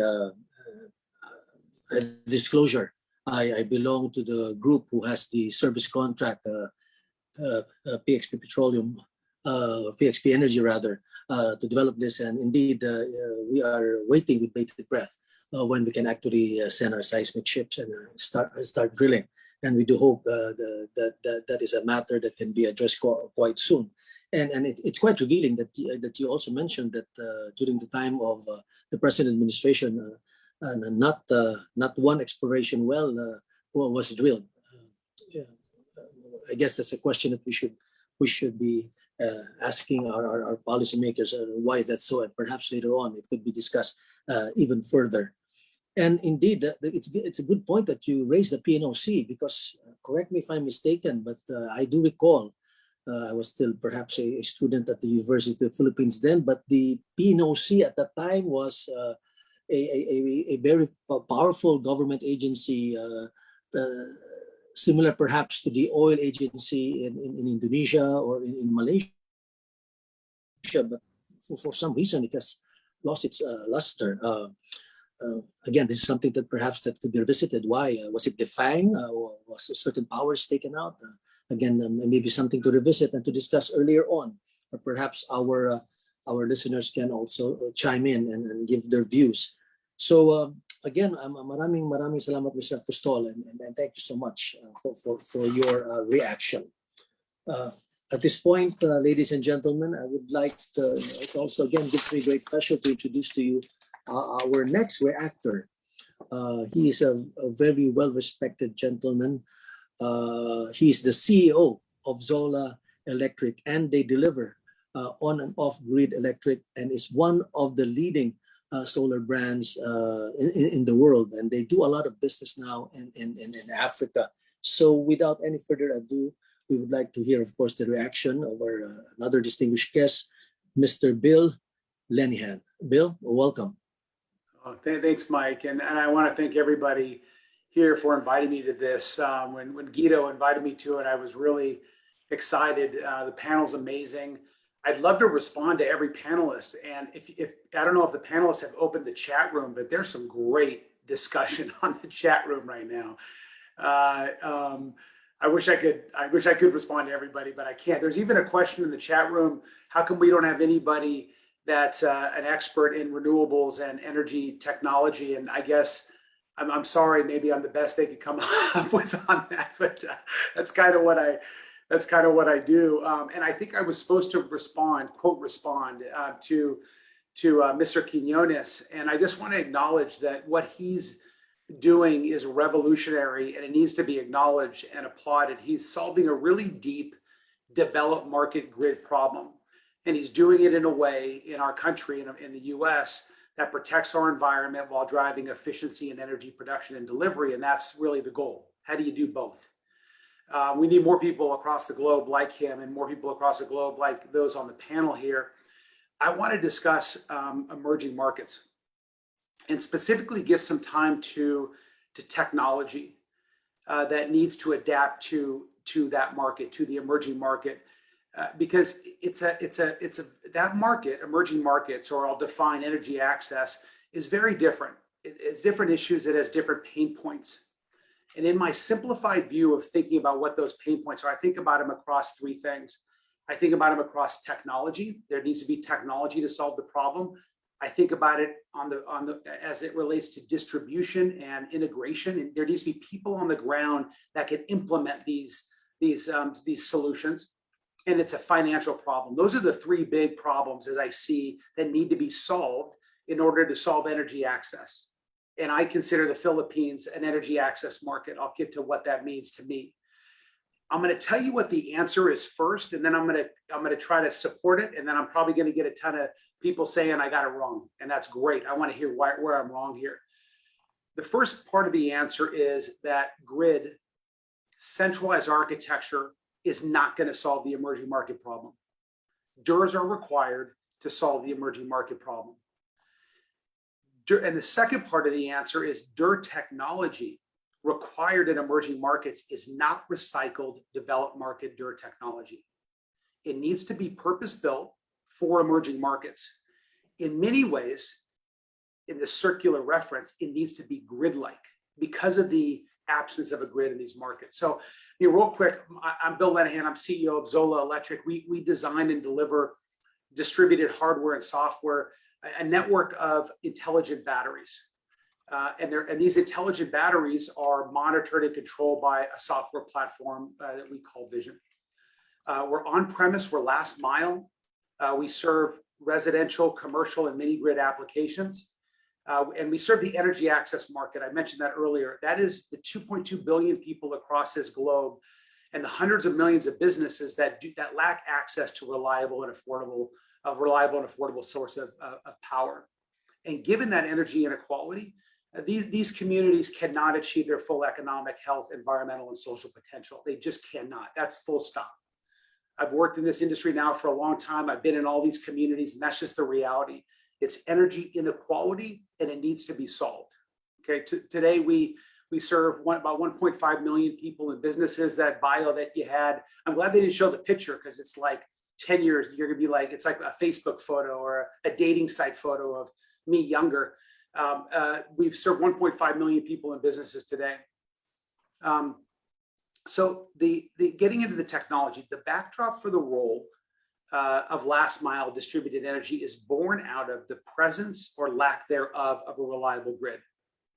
So again, we see DERS playing an ever increasing role here. The significant role in solving energy inequality, driving energy access to these markets. The grid has been trying to solve this problem for 100 years, and it's been unsuccessful. Our view is it could step aside and be a complement, but it is not the solution. And again, we believe that the technology for distributed energy needs to be different for these markets. Now, why is that the case? Okay, so Mr. Quinones's markets, my markets, where I live here in San Francisco or New York or the US, we have a grid, okay? It's a good grid for the most part. It's failing in certain elements. We've got, we've got storms in New York where they didn't exist before. We've got snowstorms in Texas, they didn't exist. We've got fires in California. It's failing in certain elements, but for the most part, it performs. So when you think about distributed energy resources, you think about rooftop solar and batteries and generators, because the primary pain point is one of cost and one of intermittence. So I put to look solar panels on my roof to drive my levelized cost of energy from the grid from 10.5 cents or whatever it is in California to 9.5 cents or something like that. And you look for a battery or a generator to gap the grid when the grid goes down. Now I got a grid that works 99.9% of the time, but it's painful when it goes down. I need something to back it up when it goes down. So I'm looking for a marginal improvement from grid performance, which today, again, is pretty good. It's a very good primary power system. And I'm going to come back to that notion of primary power. It's low cost. It's pretty reliable. It's getting smarter. The distributed energy resources are getting smarter. They're becoming more than just backup or more than just a levelized cost of energy solution. They're performing other functions, but the solution is still today one of backup. It's a complement to the grid. It is not the grid. Okay, so that's developed markets. Emerging markets, we've got a very different energy backdrop. You're either, in my experience, these 2.2 billion people and businesses, they're completely off the grid, and you get your power through kerosene or diesel generators or inverter systems, which are batteries plus inverters, or you live on a weak grid, which is unreliable, and you live in a world of backup systems. My diesel generator backs up my grid. My inverter system backs up my diesel generator. My grid backs up my inverter. They lack primary power. There's no integration of these energy sources. There's no scalability. So they're not modular. There's no intelligence. There's effectively no grid. And what you get for that system is really high cost and highly unreliable power with no central controls and no management. Again, just a series of parallel energy systems with no integration and no management and no modularity. So our view, and this comes back to my second point, that distributed energy needs to be purpose-built for the Philippines, purpose-built for the energy access market, because distributed energy should not perform a backup solution like it does in developed markets. It should perform primary power. So what does that mean? That means that it needs to be integrated, meaning when you put an intelligent battery into a market, it needs to connect to any energy source. Doesn't matter what it is. It needs to enable renewables, solar, wind. It needs to connect to the grid if it's there, connect to any source of energy. It needs to connect to any load, and it needs to be modular and scalable in a very elegant way. People always need more power. Particularly in energy access markets, once you deliver power, you wouldn't believe the systems that we're selling to farmers in Africa that first bought a very, very small lithium ion intelligent battery that all they wanted to do was power a phone charger and lights. Well, now they want to power pumps and everything else. So the system needs to be modular and scalable, and it needs to be intelligent. Intelligent in a way that allows for full visibility, full data, control, optimization, machine learning.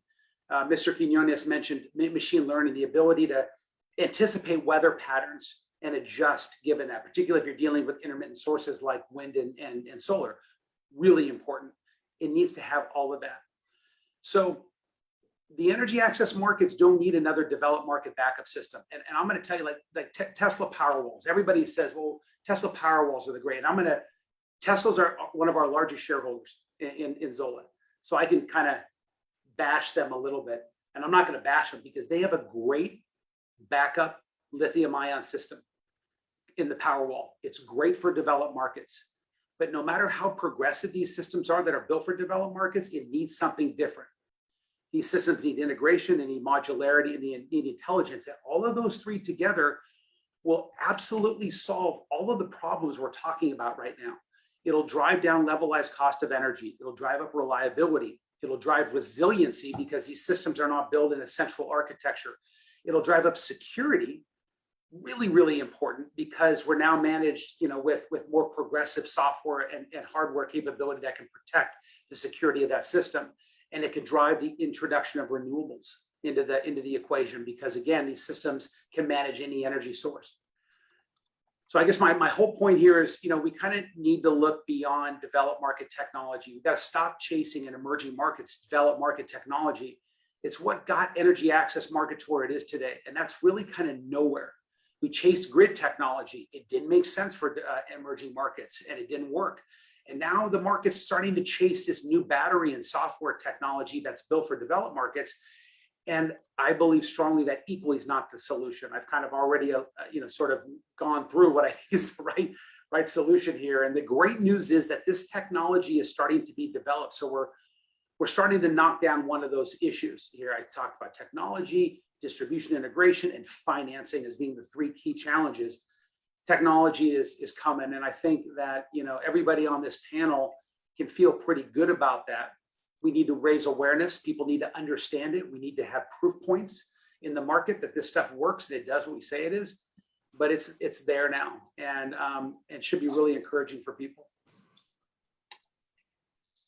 Thank you. Thank you so much, Bill. That was very informative and quite provocative as well. I guess it is good that you emphasize the fact that for emerging countries like the Philippines, the grid will not solve the problem, and we should really strongly consider DER technology or distributed energy resources, and look at smart grids to ensure resiliency, especially for a country like the Philippines, who is visited by so many typhoons, earthquakes, and other natural disasters and calamities. So thank you very much, Bill. I'm sure that our other reactors are distinguished presenters as well, and members of the audience would also like to react to what you presented. So again, maraming salamat, Bill. Thank you so much. So at this point, with the permission of the organizers, I think do we open the floor to questions from the audience? Do I read some of the questions that were initially presented, or do we ask perhaps the presenters and the reactors to react to each other verbally, of course, not fisticuffs?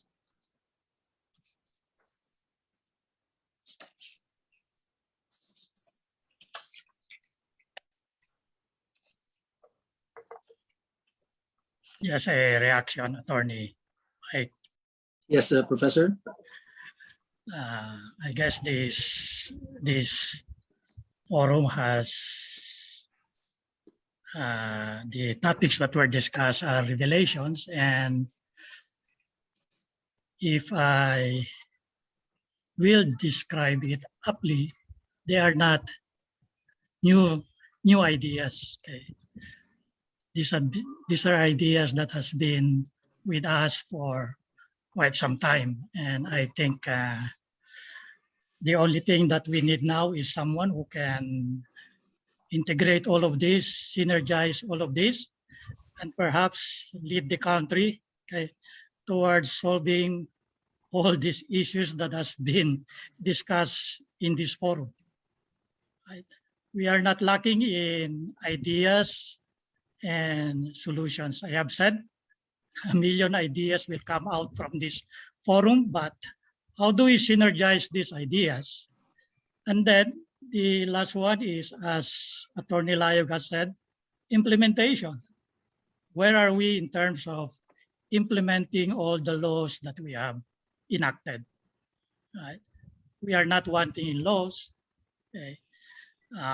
Pretty soon, the Biofuels Act will be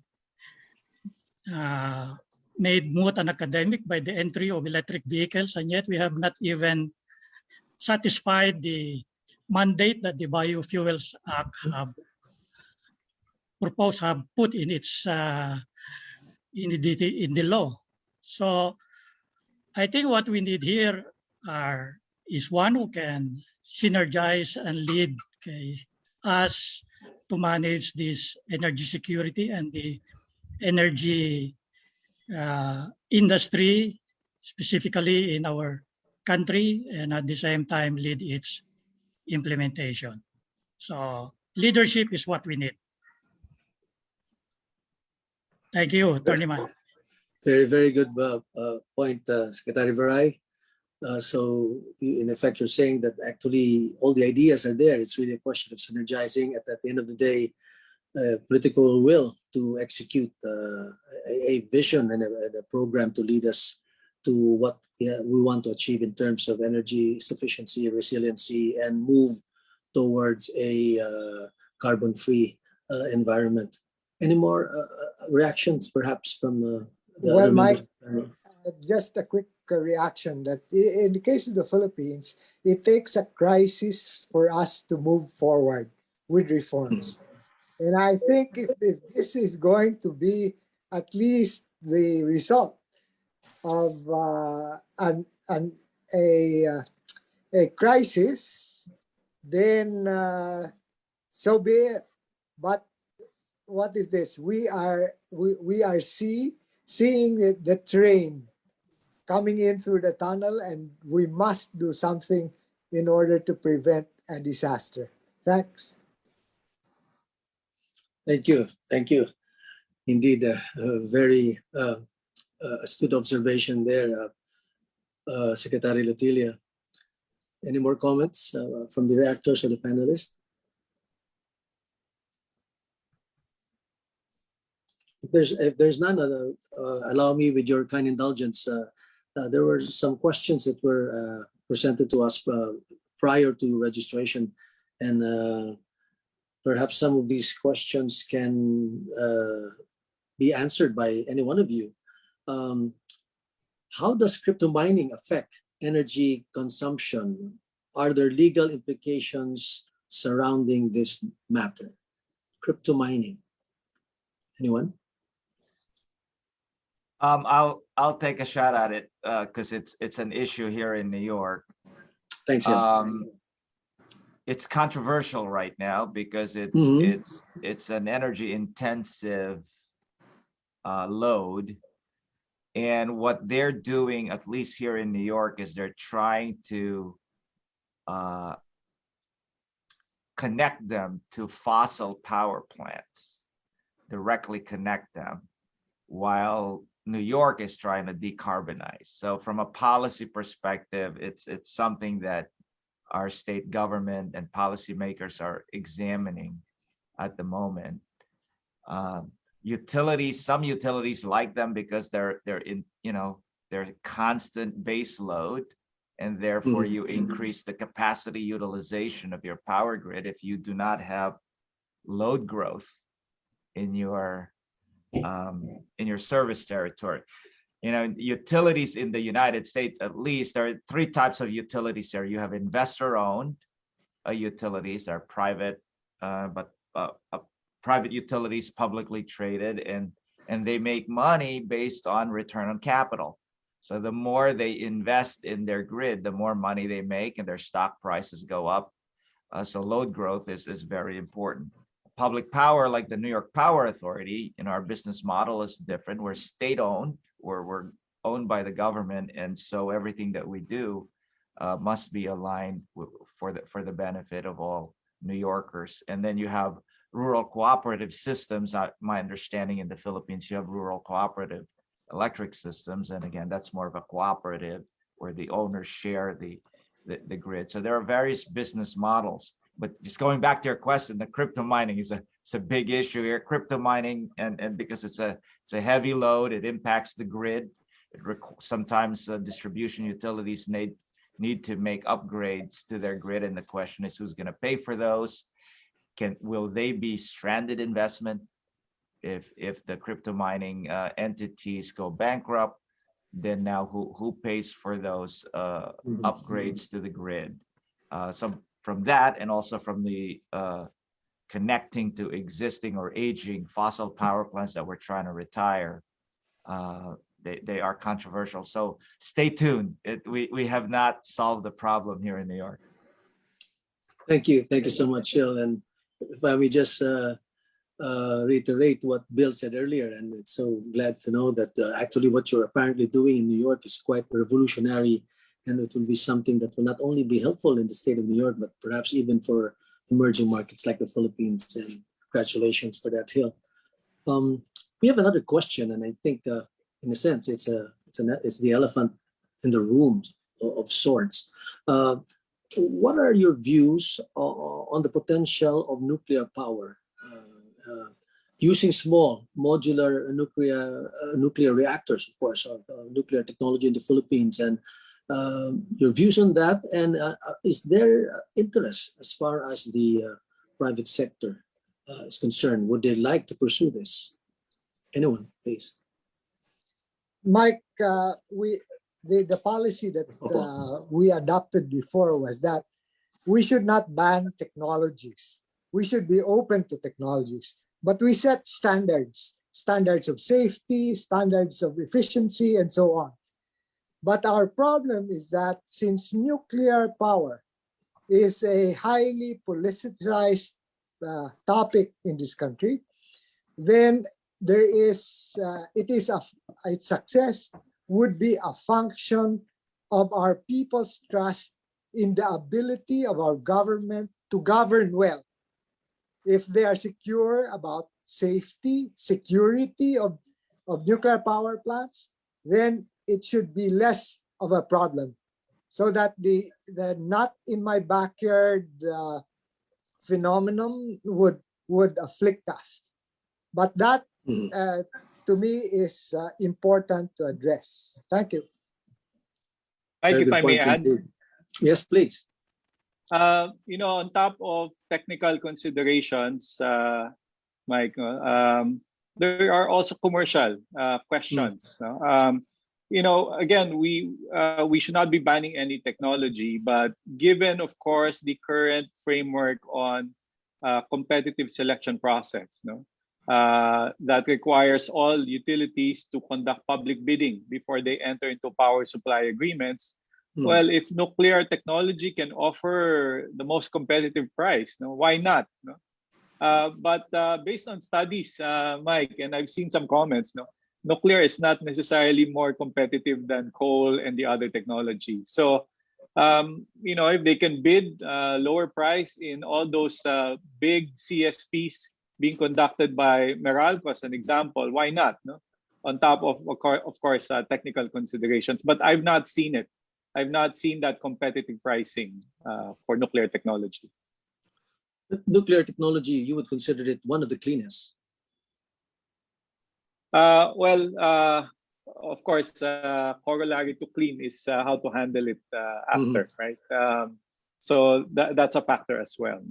Clean, yes, in terms of carbon emission, but how do we handle nuclear after that? The waste. But we're very briefly, perhaps anyone can just react very quickly, because I guess this is something also in everyone's mind. The Bataan nuclear power plant, do we operate or do we not? Or should we have operated it then? Anyone? Well, definitely now we cannot operate it, Mike, given its condition. And you would have to destroy it. Not even retrofit, based on studies I've seen. You really have to create a new structure there. And based on the studies, again, I've seen it's not cheap. Yeah. Just quickly, in the US, the goal is to extend the operation of existing nuclear plants. Now, how do we extend the operation, extend the license, so that we can continue to take advantage of the carbon-free electricity? Small modular is still, an emerging technology. It's not cost-effective, so more R&D and investment will have to be done in that area. And building large nuclear is not cheap. In the U.S., there is one being built now in the state of Georgia, and a lot of delays and a lot of cost overruns at this point. Plant Vogtle, which is being built by Georgia Power and a few other partners. So that's the state of nuclear, at least here in the U.S. China and Korea and some in the Middle East are building nuclear plants, big nuclear plants, but in the U.S., not as much. The UK is building one also, and again, just cost overruns and very, very expensive. Thank you very much, Hill. Another question from those who registered. Is there a need to redesign our energy system to ensure efficient distribution?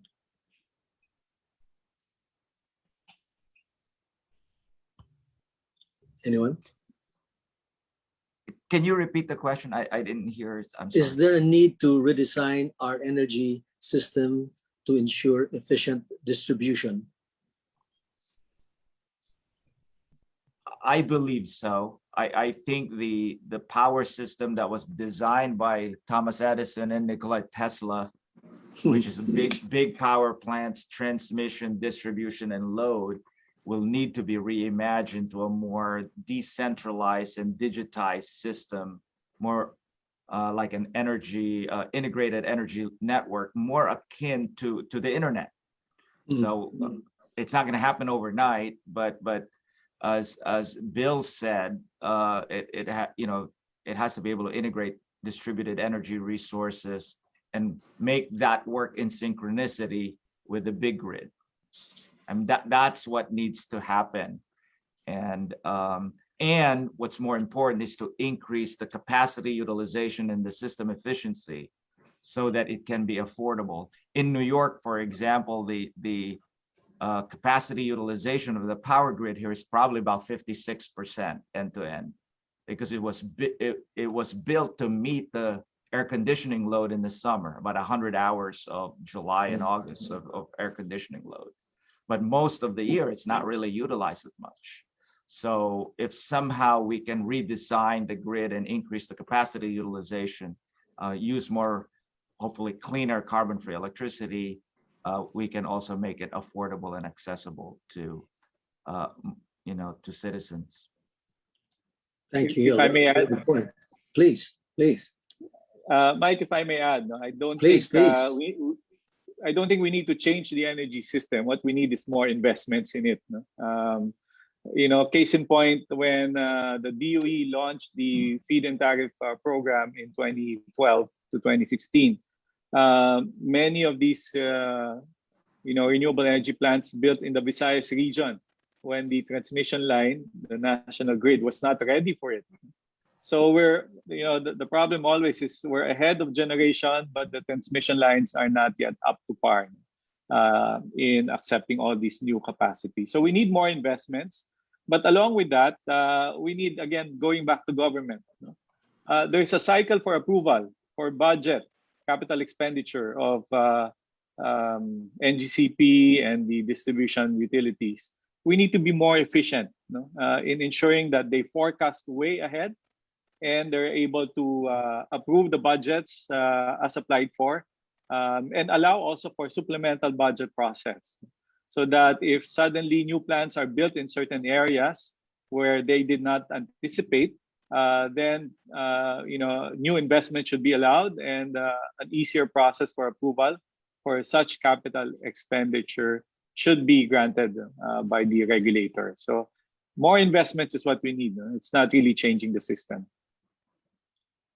Very, very good point. And I'm sure that a lot of our conglomerates, both local and foreign investors, are more than willing to invest, knowing fully well that there's a demand. I guess it's really the legal and regulatory milieu and the ease of getting these permits and doing business. But with all the laws that we have now, especially the Red Tape Act, the recently passed Ease of Doing Business, there's really hope that this will be all these permits and all the necessary requirements can be immediately be submitted and approved on time to ensure that we meet the demand with respect to energy. I think I am quite positive that this is something that will be addressed quite soon. I do not know if you share the same optimism that I do. I guess I'm the hopeless optimist, but I believe with what are already in place, there is a keen awareness of each and every stakeholder, key player, that we really need to act fast. I'm afraid we're running out of time because I understand we're only up to about 12 o'clock. I'm sure we can perhaps just extend a bit, but before perhaps we call on the organizers to wrap it up, would there be any other further comments from our reactors or panelists? Mike, may I Yes. just say that this is a good opportunity to bring up front the energy issues to our prospective political leaders and the electorate.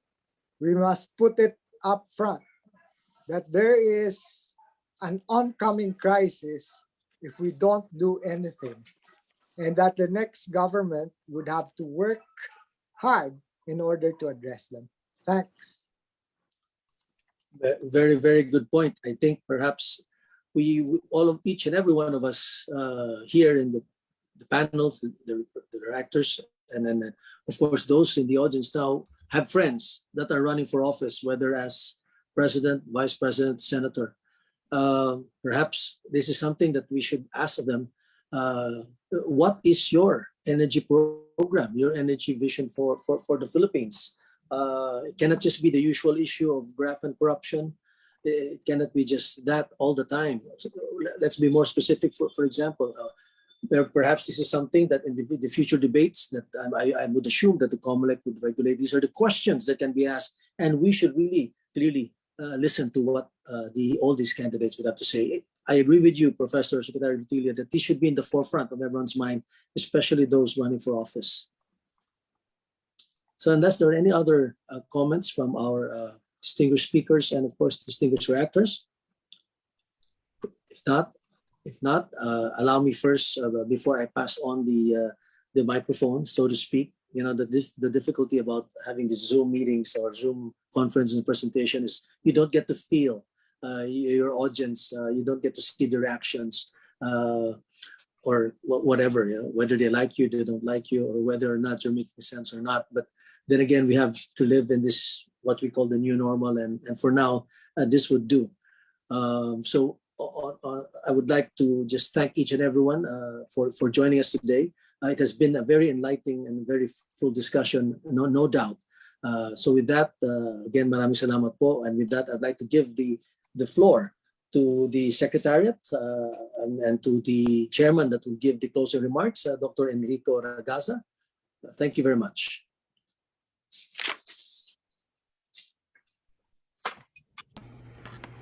Thank you, Mike. And now, we present the UP Vanguard Swiss knife to all our partners in this webinar as our token of our appreciation. Manufactured in Switzerland using 85% iron and 13% chrome, and subjected to 50,000 kilograms of pressure to make a blade that is inoxidizable and able to withstand the toughest environment.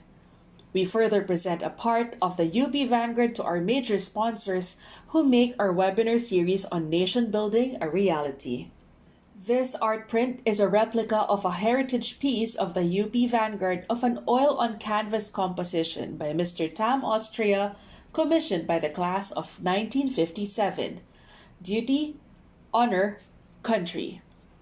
This majestic artwork, the original of which has been prominently displayed at the UP Vanguard building in the Diliman campus, reflects important historical elements and traditions that are engraved within the core of the UP Vanguard. It depicts the heroism of those vanguards who fought and gave their lives in defense of our country's freedom and democratic aspiration.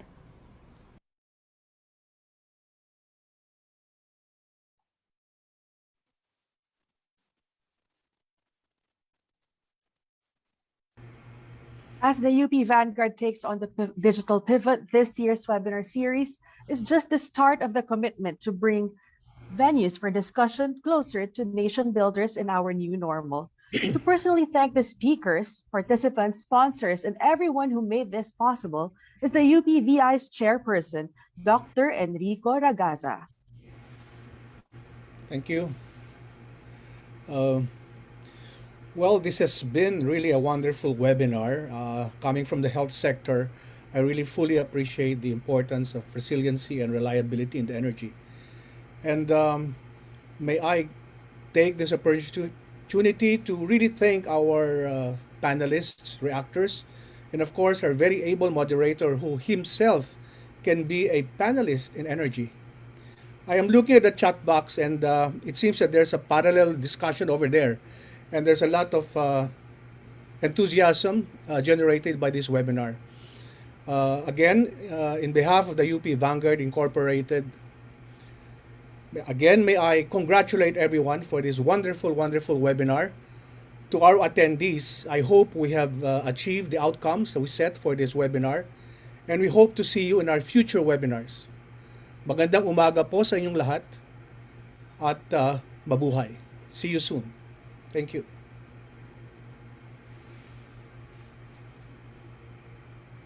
Back to you, Belle.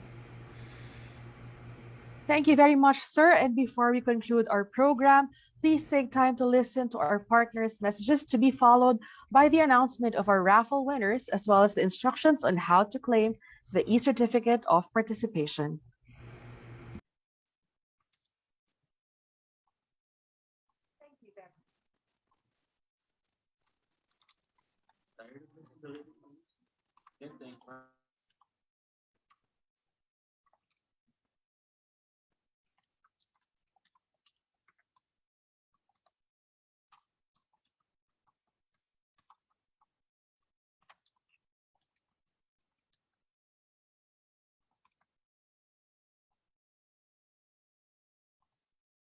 Tired of missing the latest news? Get the Inquirer mobile app to get the latest stories and updates as they happen. The Inquirer mobile app is an easy-to-use app with quick access to stories and also enhances your experience on other Inquirer platforms.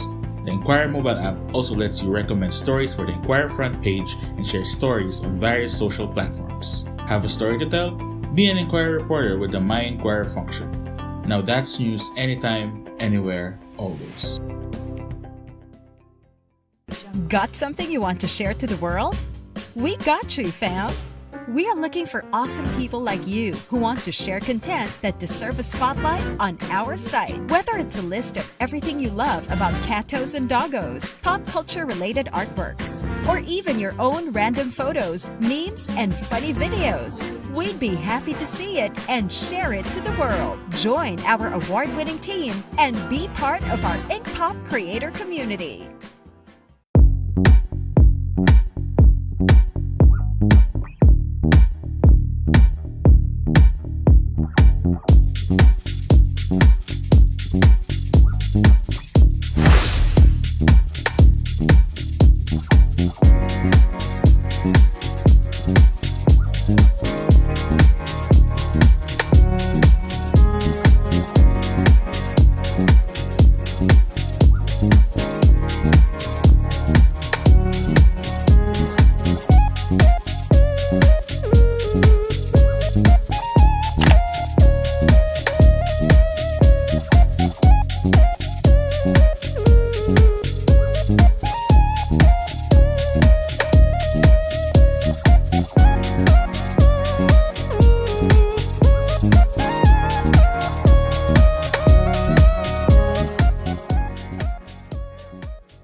missing the latest news? This event is co-presented by SMC Global Power, giving you the power to celebrate life, and supported by Inquirer Group of Companies, Meralco, Shell, More Power, RCBC, and Occidental Mindoro Consolidated Power Corporation. We would like to thank our multimedia partners: Philippine Daily Inquirer, Inquirer Mobile, Inquirer.net, and POP. This webinar is streaming live on fb.com/INQ+, and on Facebook of UP Vanguard Incorporated. And stay with us until 12 noon for a chance to win premium prizes from the UP Vanguard.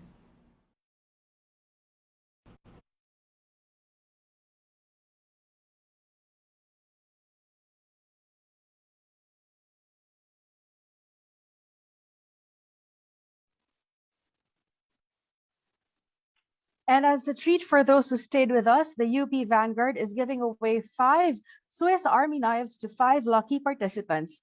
And they are Neil Pesa, Renante Mondares, Sydney Lumampao, Monico Jr. Baltazar, and Dromary Corpus.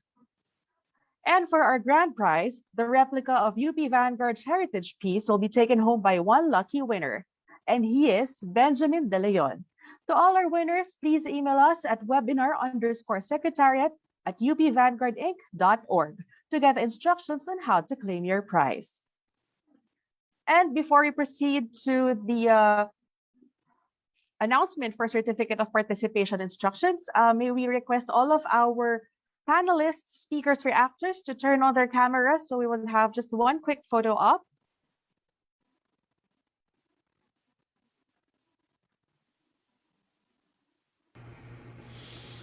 Thank you again to our panelists and to Attorney Toledo, Mike. Nandito pa ba siya?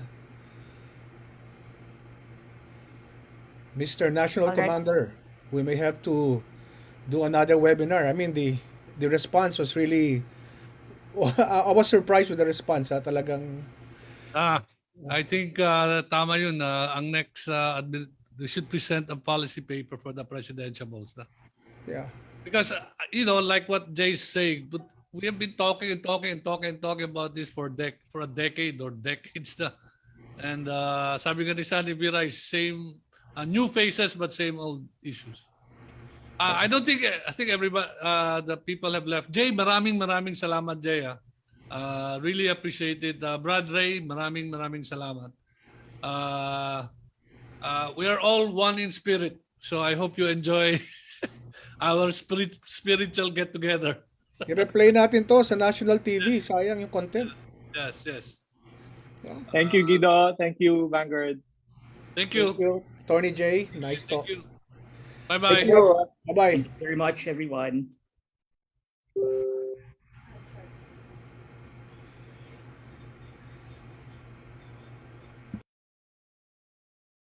RP, we need to prepare siguro. Well, stop streaming na on Facebook.